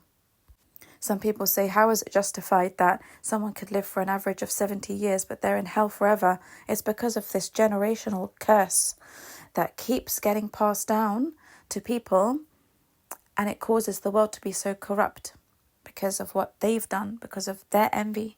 So there are some people who do deserve to be in hell for a very long time because of how they've affected everyone with their envy and their persistence in destroying what Allah subhanahu wa ta'ala loves and oppressing people and choosing to obey Iblis.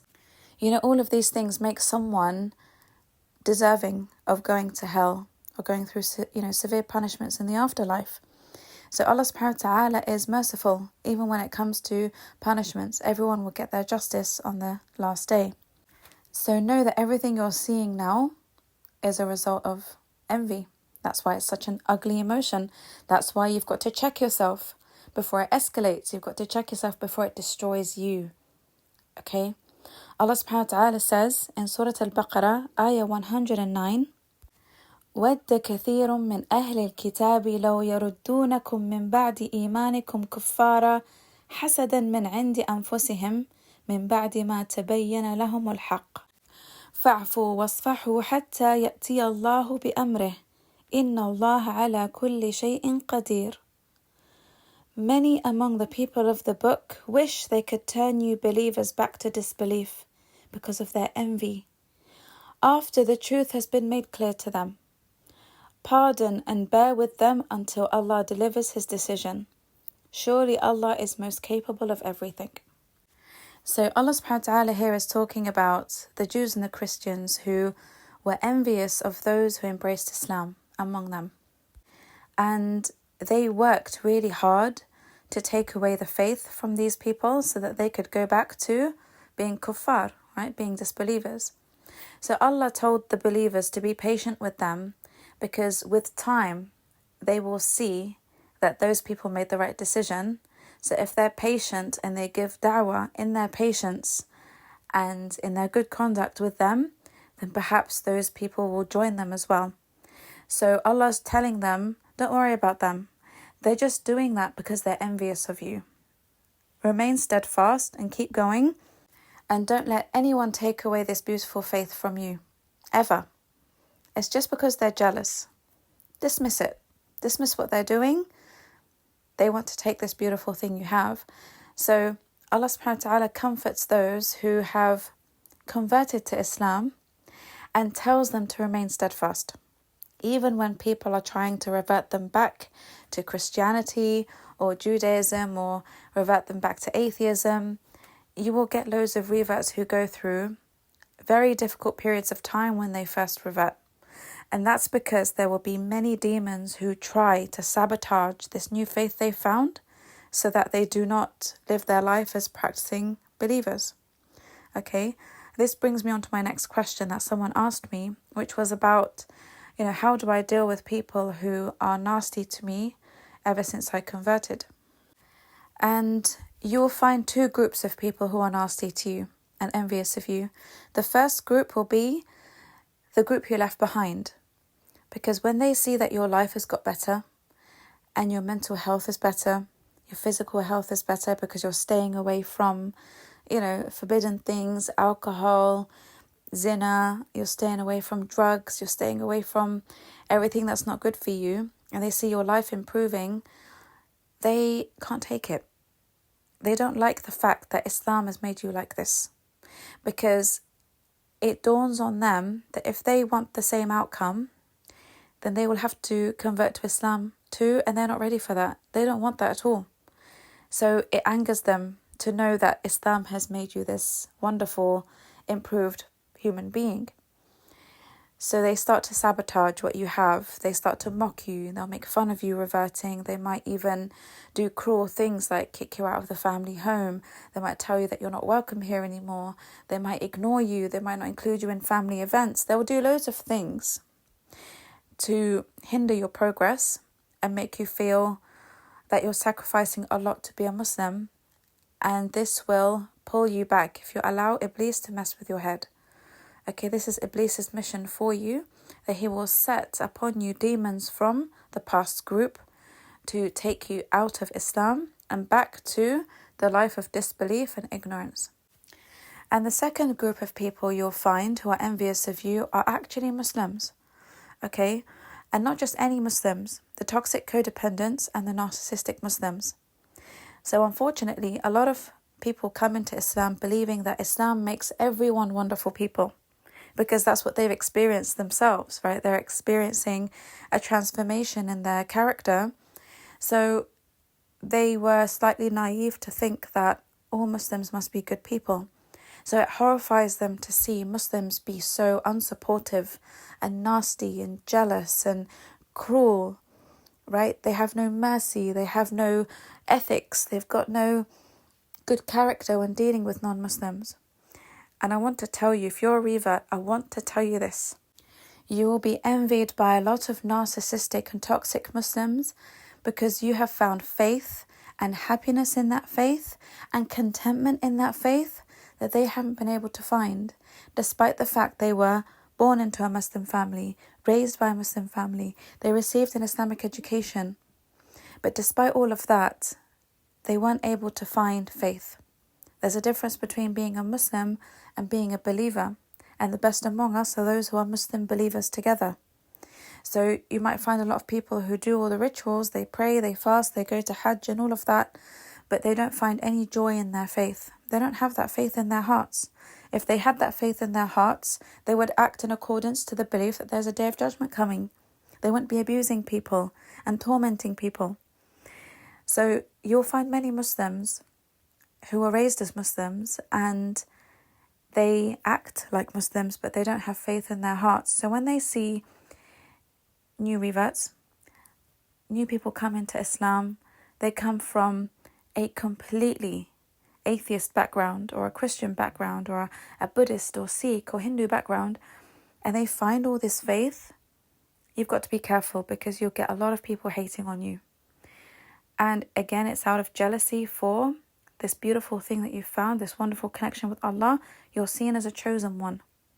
The chosen one in Islam is the Prophet. Okay, I see these words being thrown around everywhere. The chosen one is the Prophet. So envious people will see you as chosen ones. Like Allah loves you so much, He guided you to Islam. He hates them so much that He didn't allow them to find faith. It's not because Allah hates them that they didn't find faith. They weren't willing to discipline themselves and stop the sins and actually focus on their deen to find that faith. And their envy of people consumed them so much that faith seems so far away. It's too far away. I can't even do all that work to get there because I hate people. I hate everything about my life. I hate everything about myself. I don't like Allah. I don't like the Prophet. I don't like this religion. So how is it that someone who comes from a non-Islamic background can love Islam and Allah and the Prophet so much? Please, for the love of God, do not flaunt your newfound faith all over the internet, because you're going to get loads of trolls commenting under your posts, and the mission of these trolls is a satanic one. Their satanic mission is to drive you back out of Islam. So they will torment you over many things. They will laugh at your ignorance. They will laugh at you learning to read Arabic or learning the Quran. They will, demand to know why you're not wearing a hijab yet, why you're not wearing a niqab. They will tell you that you're not a true Muslim if you don't have a beard, that you can never be a true Muslim because you had a bad past, or because, you come from a lineage of people who weren't Muslim. They will say things like this, حَسَدًا مِنْ عِنْدِ أَنفُسِهِمْ. It's the envy that comes from within them. Don't take it to heart, and at the same time, don't flaunt your newfound faith. Don't tell people how happy you are. Don't tell people how blessed you feel. Don't tell people how your life has changed so much since you've become a practicing Muslim, because, like I said, there will be people lurking on your pages.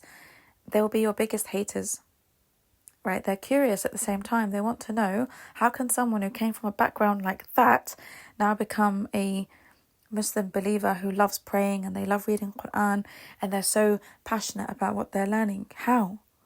They don't like it. So I understand that you want to tell your story to inspire other people to convert. That's great.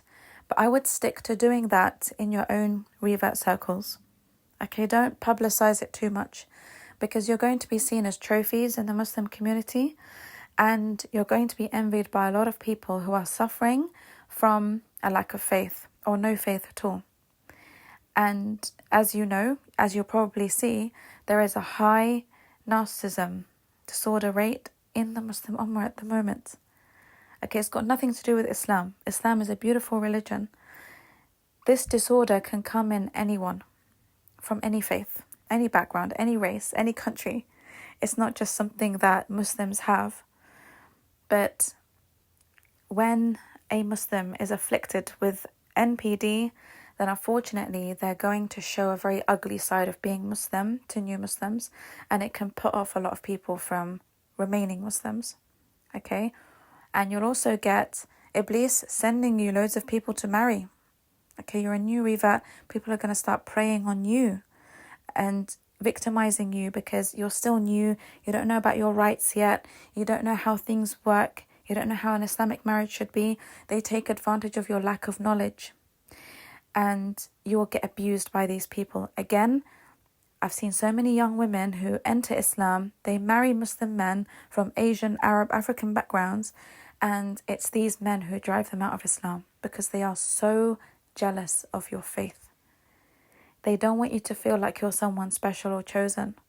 Please take this seriously, because my PhD was about this. I interviewed so many reverts who left Islam because of how much they were bullied by Muslims who had narcissistic personality disorder, or those who were toxic codependents and they were jealous of them.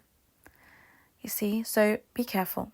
Be really careful with this, and try your best to not show too much how much Islam makes you happy, because we're living in a generation where the majority of people are miserable as hell. So when they see anyone happy, they want to take that from them. Okay? Stick to your own revert circles. Stick to communities where, you can make a big difference. Because when you come out into the Muslim community and you publicize your page, then you're putting yourself in harm's way. There's different ways of doing and giving dawah. So do it in a way that's safest for you. All right? Always remember that evil comes from the devil. The 4 letters EVIL come from devil. All evil comes from Iblis. So there will always be people out there on the hunt for victims. Don't end up marrying someone who Iblis has sent to you to take away your faith. I can't tell you how many women and men I've come across in this journey of mine who have left Islam because of the vile husband that person was, or the vile wife that woman was. Okay, maybe I'll do another podcast about these issues that reverts face. But, I know that a lot of reverts, alhamdulillah, listen to my podcasts, and it makes me really happy that they do. So please take this seriously, because you have to protect your faith. It's a gem. It's a gem you don't ever want to lose. And there will be people who will come after it. Okay, so protect it with all you've got. The next question is, my husband is always so jealous of me. Why is that the case? Well, he would have been jealous of you before he married you. Okay, there are lots of men who marry women because they just want to ruin them. They come into their lives and destroy everything about them. They destroy their career, their self-esteem, their beauty, their health, their faith. It's like they're on a satanic mission to just take everything from you, discard you, and then go find another victim. So you've got to be very careful. If someone presents red flags to you in the beginning and they come across as narcissistic, but they're going for a very high-achieving woman, or a woman who's very beautiful, 9 times out of 10, he will be there to destroy everything you have if he's covert. And he might also be jealous of you because you're more of a man than he is. Let's be real. If you're married to a man-child and you're an independent woman who gets things done in a more efficient way than him, you're more of a provider, protector, and a leader than he is, he'll envy you for that too. He'll envy you for your faith. He will abuse you for the faith you have. Like I said, he'll mock you, ridicule you. He will drive you out of Islam by using Islam so much in such a distorted, incorrect way to make you hate it. He will take hadiths out of context to torment you with. He will take verses of the Quran out of context to abuse you with. And he's racking up loads of sins for that. But unfortunately, if you're not educated enough in your rights and in Islam in general, you're going to believe everything he says, because he's going to come with evidence, but you don't know that it's been taken out of context, or you don't know that it's been interpreted incorrectly. Okay? So there are loads of reasons why someone would be envious of you in marriage, but if they see that you're better than them in whatever way, they're going to take that from you. Okay, marrying an insecure person is an absolute nightmare. The next question is, how can I show the success of my business without getting envied? So this is a huge problem, because I understand that some people who have businesses want to show that they have lots of customers, that they have lots of clients, that they have lots of, sales, so that it can encourage people to buy from them. They want people to know that this is a great product, this is a great service. So they struggle to do that without being envied for their success. So how do you do it without attracting the envy of people? Well, it's impossible to not attract the envy of people if you're successful. It's a given that you're going to get it. So I would say take your precautions, read your adhkar, read your Surah Al-Baqarah, try your best to at least get through it once a week, and make the intention and the dua that Allah protects your business from the evil eye, because it is necessary for you to show that you are successful in what you do, because this is your way of earning a living. You need the income. So if people do not see that you're successful and doing well, then they're not going to trust your business. So take the protective measures needed to be able to do this, and don't brag. So you can talk about your successes, but don't brag about your success. Don't let it cross that red line of you showing off. So if you want to show people that you're successful, show them, for example, some of the orders that are going out rather than all of the orders. Show them that you don't have a competitive nature with other businesses. Just show that you're doing your best, that there are orders coming in. You don't have to show them all. And that you're getting loads of clients. You don't have to say how many you get. And inshallah, Allah will put barakah in that business. Okay, so it's all about the intention and the way you protect your business with the dua and the adhkar. Always make sure that you read over your business as well, and your livelihood and your family and your children and all of that, even your pets. Okay, if you own animals, pets, make sure you read adhkar over them and pray to Allah subhanahu wa ta'ala to protect them too. Don't miss them out. And this takes me to another question, which is, can you do ruqya on other people? So you can do ruqya on others, you can read adhkar on other people. However, if they are adults after the age of puberty and they don't believe in ruqya, they don't believe in jinn issues, they don't believe that they have an issue that's spiritual, they may be engaging in major sins, that ruqya is not going to work. Okay, there has to be a firm belief that the ruqya will work.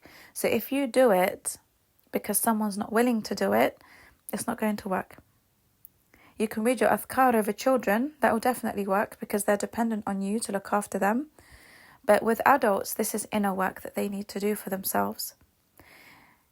The people who go to ruqya are those who are too sick to be able to do it on themselves because they get too tired or exhausted.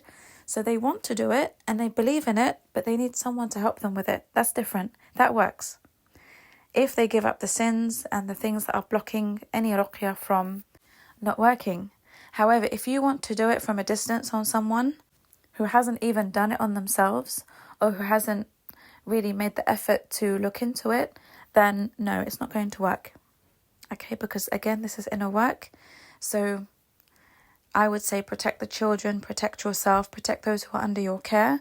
And if someone does not see or understand that they need to do ruqya, even after you explain it to them, that you think that it would be good for them to cleanse themselves spiritually, if they're not into it, then your ruqya is not going to help on them. So the next question I received was from a client who said to me that she told her husband that she thinks he's a narcissist. And he said to her, the reason why you think I'm a narcissist is because you are a narcissist. So what you see in others is a reflection of what's in yourself. So she came to ask me, is this true? Now, the answer is yes in some cases, but not all cases. Sometimes someone will say that to you because they are upset and angry that you've actually caught on to who they are. They can't believe that you've figured it out.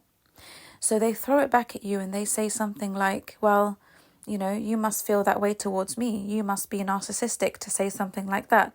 You must be this and you must be that. When actually they're annoyed that your intuition is stronger than they thought. And they don't like the fact that you now have to distance yourself from them, or you've got to take your precautions around this person, right? Because your gut instinct is telling you something is off about this person and I don't want to be around them anymore.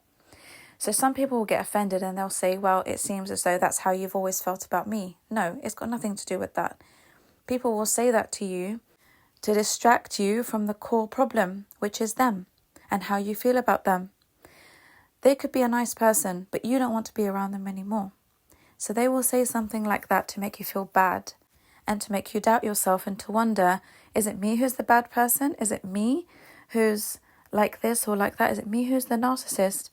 But that's what they do. They project onto you instead of just accepting that you want your distance and that you're no longer comfortable. So when you tell your husband that you think he's a narcissist and he throws that back at you, then it really comes down to how you feel about yourself. Okay, if you know you're someone who's not narcissistic, take it with a pinch of salt. Because people who are quickly offended and they're annoyed that you've clocked on to who they are, they will say things like that. So again, I go back to the tip I gave you about how to know if your gut intuition is working or if it's from the waswas of your qareen. How do you know that the feelings you have are correct towards someone? The reason why I said that in my last podcast, that you can measure it in accordance to how your body reacts to that person, is because narcissists love being around empaths. Toxic people love being around empathic people because they take from your light, they take from your energy, they take from your resources. That's why they marry empaths, that's why they seek them out, because they actually like being around them. They benefit so much from being around them. If narcissists were very uncomfortable around empaths, they would never marry them. They would never prey on them as predators. So what happens with a narcissistic individual or a toxic individual is they will be with an empath and the shaitan will keep telling them that this empath is your enemy. This person is horrible. This person wants to take you down. This person is scamming you. This person is lying. This person is really an undercover narcissist trying to get you. This person. That's the waswas from the shaitan. When you know you're with a good person, but your mind keeps telling you all these horrible things about them, and it doesn't make sense because you love their company. You feel comfortable. You feel at home. I'm thinking about the man-child situation here, or the woman-child.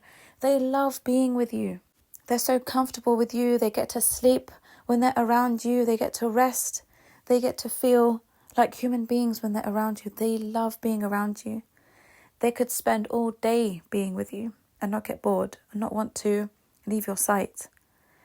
But it's the devil in their mind, in their waswas, that's telling them that the empath is the enemy. And that's why they sabotage the relationship. And that's why they do all the evil things that they do. Okay? But their body is telling them, I love being around this person. I feel peace. I feel contentment. I feel better about myself. Now, the opposite case is you're around someone who comes across as very nice. They're nice to your face. They're helpful. They're this, they're that. But you feel uncomfortable with this person. You feel something is off. But your mind is trying to rationalize it, saying, but no, they can't be. They can't be envious of me. They're empaths.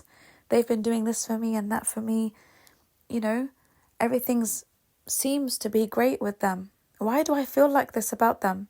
Why do I not enjoy their company? Why do I get so tired? Why do I get so drained? Why do I struggle to spend more than a couple of hours with them? And your mind is trying to rationalize it because you're worried that you are having bad assumptions about someone. You're fighting the shaitan. You're thinking, I don't want to feel bad at my bad assumptions of someone, but I can't help but feel so awful when I'm with them. Why do I feel like this? That's your body telling you that what you see is not the reality. What you see is that you're actually around someone who pretends to like you, but they don't really like you. They've got issues with you. They've got issues with you being better than them and everything. I'm not going to repeat all of that again. So, they will get annoyed that you want to distance yourself because you don't feel good around them. You can't help it. Whether you're right, whether you're wrong, I don't feel good around you. I need to distance myself. Don't feel bad for that because your body, your soul, and your mind and your nafs, they're all telling you, please, we need to get out of the company of this person because we don't feel good. We don't feel good. And it's fine. There's nothing wrong with that. That's the difference. Okay? Empaths always like to assume the best of people. They like to think the best. So empaths will really struggle with how they feel and these thoughts that they have because they want to think the best of those, but they can't make sense of why they feel like that. But when they're with other people who really truly love them, they feel great. And that's how you know the difference. So when you're in the company of someone who is awesome to be around, they energize you, they make you happy, they make you comfortable, and you're comfortable not just in your body, but in your mind as well. So both align together. You have good thoughts of this person and you feel good around them. That's your major sign that you're with someone who genuinely loves you. They're not envious of you. They're not jealous. They're happy for you. They support you. They want the best for you. It's the person who you think of well and you feel good around. But if you're not thinking good of someone and you're feeling bad about that, you're feeling guilty because this person has portrayed to you that they're actually a nice, good person who loves you, but your body isn't feeling it, then this is a sign that someone is envious of you. And obviously, if you already have bad thoughts about someone and your body feels bad around them, then avoid them completely, or as much as you can if they are family members. Okay, that's how you know. That's how you can assess how people feel about you when you're in their presence. You literally just have to listen to your body and try and surround yourself with people who give you an energy boost as much as possible, because this will elevate your spirit as well and it will cleanse your spiritual environment. People who tend to be more introvert and less socially active are those who will actually pick up on people's vibes a lot more than those who are extrovert, because they take their time in assessing people. When you're around people all the time, it can become very difficult to differentiate between different energies. So those who are quiet, calm, they live in solitude, they're the ones who know those who have bad energy and those who have good energy. So if you're in doubt about someone, ask someone who is introverted about how they feel around a particular person, and you'll get your answer. Another person to avoid will be the one who believes and thinks that everyone envies them, everyone is jealous of them, because they believe they have this extraordinary beauty, or they have very high level of confidence, or they have fame, or they have wealth. So because they have this, and because they are envious by nature and are jealous of people by nature, they will assume that people will envy them for the things that they once envied people for, and still do. So for example, you might have a friend who truly believes that everyone they meet is jealous of them and their extraordinary beauty that they believe they have, but they're very average in looks. They're nothing special.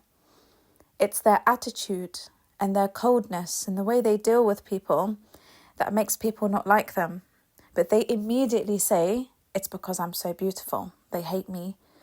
And you'll notice that this friend in particular is very miserable because she's attracting that energy to her or to him. Right? People who believe that everyone is envious of them for no reason whatsoever, it's just the first thing they assume, they're very miserable because they are like that by nature. I'm telling you. They are the ones who are envious of other people, envious of other people's situations and health and beauty and whatever else it is. So be wary and distance yourself from people who always say this and who always think this way, because they're going to think that about you as well. If you ever have a problem with them, the first thing they'll think of is, she's so jealous of my beauty. She wants my beauty. It's got nothing to do with that. But that's what they'll jump to because they want to believe that they have this huge gift that gives them so much value. And because of that, people are out to get them. People are out to steal all this beauty from them. So they like to think that way. They love it. So be careful around people like this. They will drain you so much as well. You'll get tired around people like this. I used to have a friend like this, and I was always shattered after spending time with her. I would feel like my battery had gone from 100% to 1% in a very short space of time. And it wasn't her beauty that people envied. It was the way she made people feel and the way she would drain everyone's battery with all her issues that she never wanted to resolve. She used to love complaining. She used to love moaning about everything, but over time, people saw that she wasn't actually doing anything to help herself. She would just tell other people, and then when people distanced themselves or, they act a bit differently around her, she would say, oh, they're all jealous of my beauty. And you're thinking, no, it's got nothing to do with that. It's because you are draining the life out of people. And I also had a friend who was a single mother, and we got on quite well, but there was always something off about her. And she would always come to me for advice and for help with her situation. But after a period of time, I realized that she actually really envied and hated me for being free. I didn't have any children with my narc ex, and she felt stuck with her child. And she really envied that. She really envied the fact that I could move on with my life without any children. That's qadar Allah. That is qadar Allah. There's nothing I can do about that. But you will find people who are in difficult situations who will envy and hate you because they feel or they see that you're in a better situation, not looking at your other hardships that you might have. They're just looking at how much easier your life is than theirs, and they envy you and they envy the life Allah subhanahu wa ta'ala gave you. Maybe you have some peace that they don't have. But that will be a result of the work you've done. So you'll get people like that. Stay away from people who make you feel uncomfortable, okay? Because people who are jealous and envious of you will increase your hardships. They will bring drama into your life. They'll bring bad energy into your life. I've said it 100 times already, I know, but I can't say it enough. They will bring problems and troubles. They will make your life harder. They will go out of your way to do things to sabotage your life. They will increase your trials and your hardships. Okay, and their presence in your life could be the hindrance to your dua being answered, because they are constantly sending you these bad vibes because they don't want to see you happy. They don't want to see you married. They don't want to see you have children. More and more people are struggling with IVF because they can't conceive. And more women are going through menopause in their 30s. This is not normal. Women used to go through their menopause in their 60s. How is it that we're seeing women now in their 30s and early 40s go through menopause? Much of it comes from the evil eye. I'm telling you, because they don't want to see you have children and they don't want to see your dua being answered. So, of course, there are medical reasons for everything as well, but it's not normal that people at a young age are going through menopause and cancer, and they're getting grey hair very quickly. You've got to be careful. Always read your adhkar. It's really important that you do your ruqya and your adhkar, because many of these health problems come from the envy of people. And another person to avoid will be the one who interrogates you on your blessings or on your talents and skills, on your character. So, for example, they might interrogate you on how you healed or how you managed to leave a toxic relationship because they can't. And how did you lose all that weight? How did you build that muscle? How did you get all that knowledge? And how did you manage to remarry as a single mom because they're struggling to get married, right? They will interrogate you on everything that you have because they want to learn and be exactly like you. And it's almost a demand. So it's not like they're trying to get inspiration from you and they ask you gently. It's almost like a demand.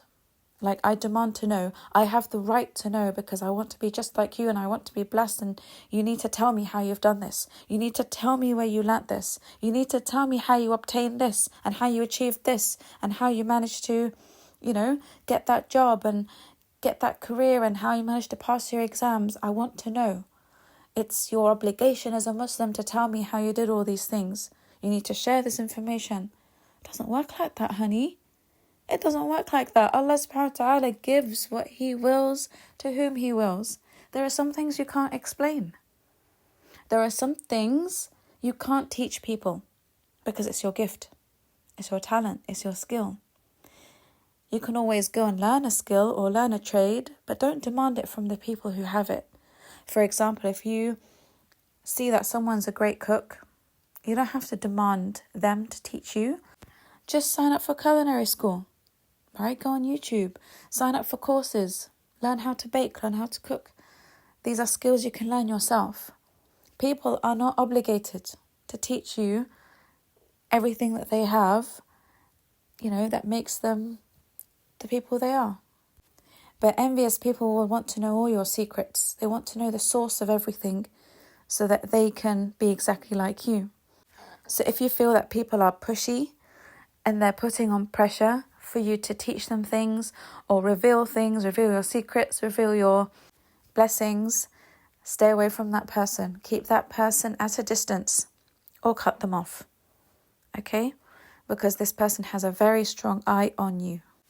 And you can't always explain to people how you do some things so well because these things come from Allah subhanahu wa ta'ala. And when you tell them that, they get even more envious. So it's best not to say anything. Keep them at arm's length or a lot further than that, okay? And inshallah, you'll notice that your life will get better when you cleanse your social circle from these people.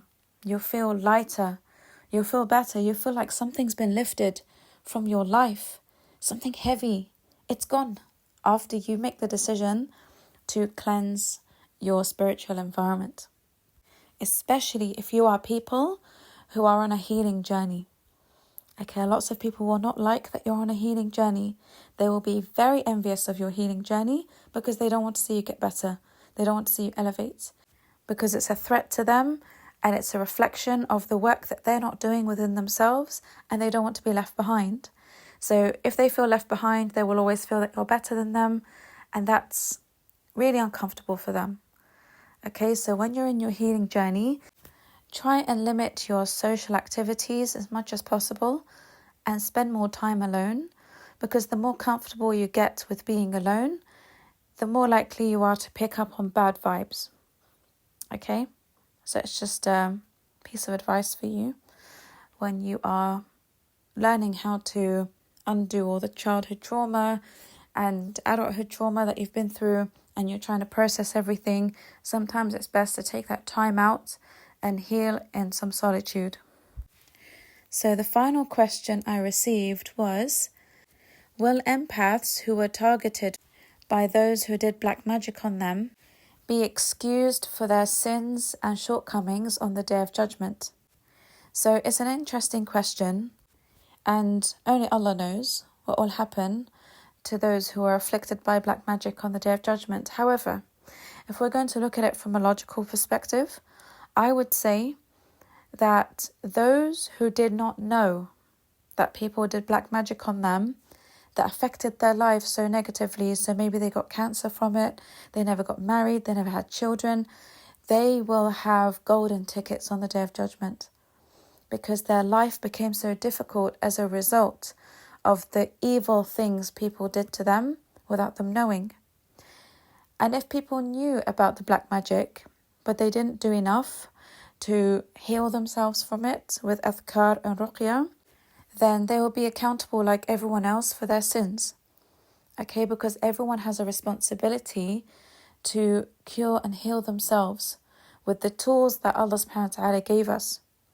Now, if someone did do their adhkar, they put in the effort to do their ruqya, and nothing really helped because they really struggled, maybe the sihr was very strong, then Allah subhanahu wa ta'ala is so merciful, I'm sure He will give that person a pass, because sometimes black magic can cause people to commit major sins. It can cause insanity. It can cause you to neglect your salah and your hygiene and so many other things. So, of course, the person who did the black magic will be held accountable for that, and they will be punished severely for everything they put you through as a result of those spells. And this is why I tell you, if you want your golden pass on the Day of Judgment, you've got to take your own precautions. Because at least on the Day of Judgment you can say, Ya Allah, I didn't know someone had done black magic on me, but look at my book of records. I read my adhkar every morning and every night. I did my ruqya. I did everything that I could to cleanse myself from any evil energy. And at the end of the day, nothing happens except by your will. So if Allah subhanahu wa ta'ala wills that you are afflicted with black magic, perhaps it's because Allah's saving a golden ticket for you on the Day of Judgment.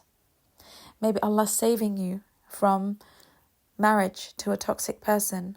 Maybe Allah's saving you from having children who will be rebellious when they're older and make your life very difficult. Perhaps the illness that you got from black magic has been a hindrance to you committing major sins. It's humbled you. So sometimes Allah allows black magic to afflict people because it slows them down. Okay, an illness will slow you down. When it comes to committing major sins, it will humble you. You'll just start thinking about Allah subhanahu wa ta'ala. You'll start thinking about your life and your purpose and your deen. So if black magic does affect you and it slows you down and it works in your favour, alhamdulillah. Right, alhamdulillah wa shukr, you'll find that in your book on the Day of Judgment, you'll find a lovely golden ticket. But the person who did that to you with the intention to harm you will be held accountable. Okay, that's my take on it. Wallahu a'lam, I pray that's the case. And you know those people who will be held accountable on the Day of Judgment for doing these things to you out of envy will feel the pain of regret. They will wish they could come back to the dunya and take that back and never do anything to you like that, because of how much misery they're going to face alongside the horror of doing that to you. Okay, they're going to face the consequence of that, and it's going to horrify them. So when you do something drastic or irrational or evil out of envy for someone, believe me, you're going to pay for that in both lifetimes. No one gets away with doing things like this, especially when the envy is targeted at something that's not in your control. And we go back to the ayah where Allah subhanahu wa ta'ala tells off the Jews for being envious of something that's not their right to be envious of, because this is Allah's will. This is qadar Allah. This is a divine decree. So who are you to argue and be envious over something I have chosen for this Prophet? Okay, so I'm just saying it comes with a heavy warning. You can't get away with things like this. You will suffer in both lifetimes if you do something drastic and evil to hurt someone you are envious of. Because you're actually challenging Allah when you do that.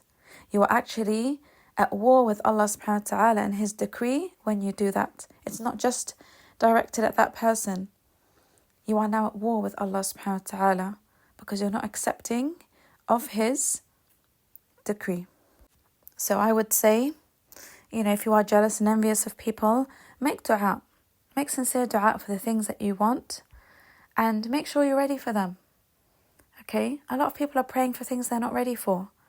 For example, I've mentioned this before in a podcast, people are praying for that righteous, pious husband or wife, and Allah will test you with the narcissist Iblis sends you to see if you've really woken up to people's manipulation and if you really have high enough standards to only accept an empath in your life. So you might fail these tests. Narcissists might come into your life, you entertain them, you're attracted to them, you ignore the red flags again, and Allah says, no, you're not ready. You're not ready for a healed empath. You're still entertaining narcissistic people. The people who are ready for what they pray for will pass the tests that Allah sends you. So if you're praying for wealth, Allah will give you more money than you're used to, just a little bit more, to see how you deal with it. If you deal with it well, you'll get the rizq you've been praying for. And if you don't deal with it well, so you get a bit more than you're used to and you blow it on something silly, right? You are so happy that you've got this extra money and you waste it on something haram, or you blow it on something that's not necessary when you could have actually helped someone with it. When Allah sees that you've done that with just the small amount of extra money He sent you, you're not going to get that wealth that you're praying for, because you weren't grateful and you didn't make use of the test. You failed the test. So when you make dua, don't make it on the basis that I want it because other people have it and I deserve it too, or I'm more deserving of it. No, make the dua when you know you're ready for it so that you can receive it. And know that when you make dua for something, you're going to get tests before you actually receive your rizq. Okay, you'll be tested for your sincerity. Allah won't just give it to you like that. He will test you, He will prepare you for it before He actually gives it to you, because if He was to give it to you when you're not ready for it, it can destroy you. You can completely lose your way if you get an abundance of wealth in one go and you blow it all on haram and you lose yourself, you lose your deen, you lose your iman. Allah's protecting you from that. So when you pray for something, you'll notice. You'll get tested with various people, various things, various trials, various temptations. If you pass them, you'll get what you want. If you don't, you won't. Okay? And just a final note that I'd like to make is, if you have backburners in your life, they are the ones who are going to be the most envious of you if you are married or in a relationship and you're struggling to deal with this husband or wife who has backburners, who are their friends, family members, exes, women who are lurking in the background, or men who are there. The envy you'll get from those people is very concentrated. And that's why when you're with someone who has backburners, you will feel very unwell and depleted and drained from all energy during your relationship with them, because they have very strong envy for what you have. They want to take it away. They want to sabotage it. They want to kill your relationship. They want your husband. They want your wife. They want their baby back, right? So know that many of these backburners are toxic codependents. And I know a lot of you have been waiting for that podcast, as I haven't covered the character and the disorder of the toxic codependent yet. So inshallah, that will be the next subject. So I'll end it here. I hope that you've enjoyed the podcast, inshallah. I hope you found it beneficial.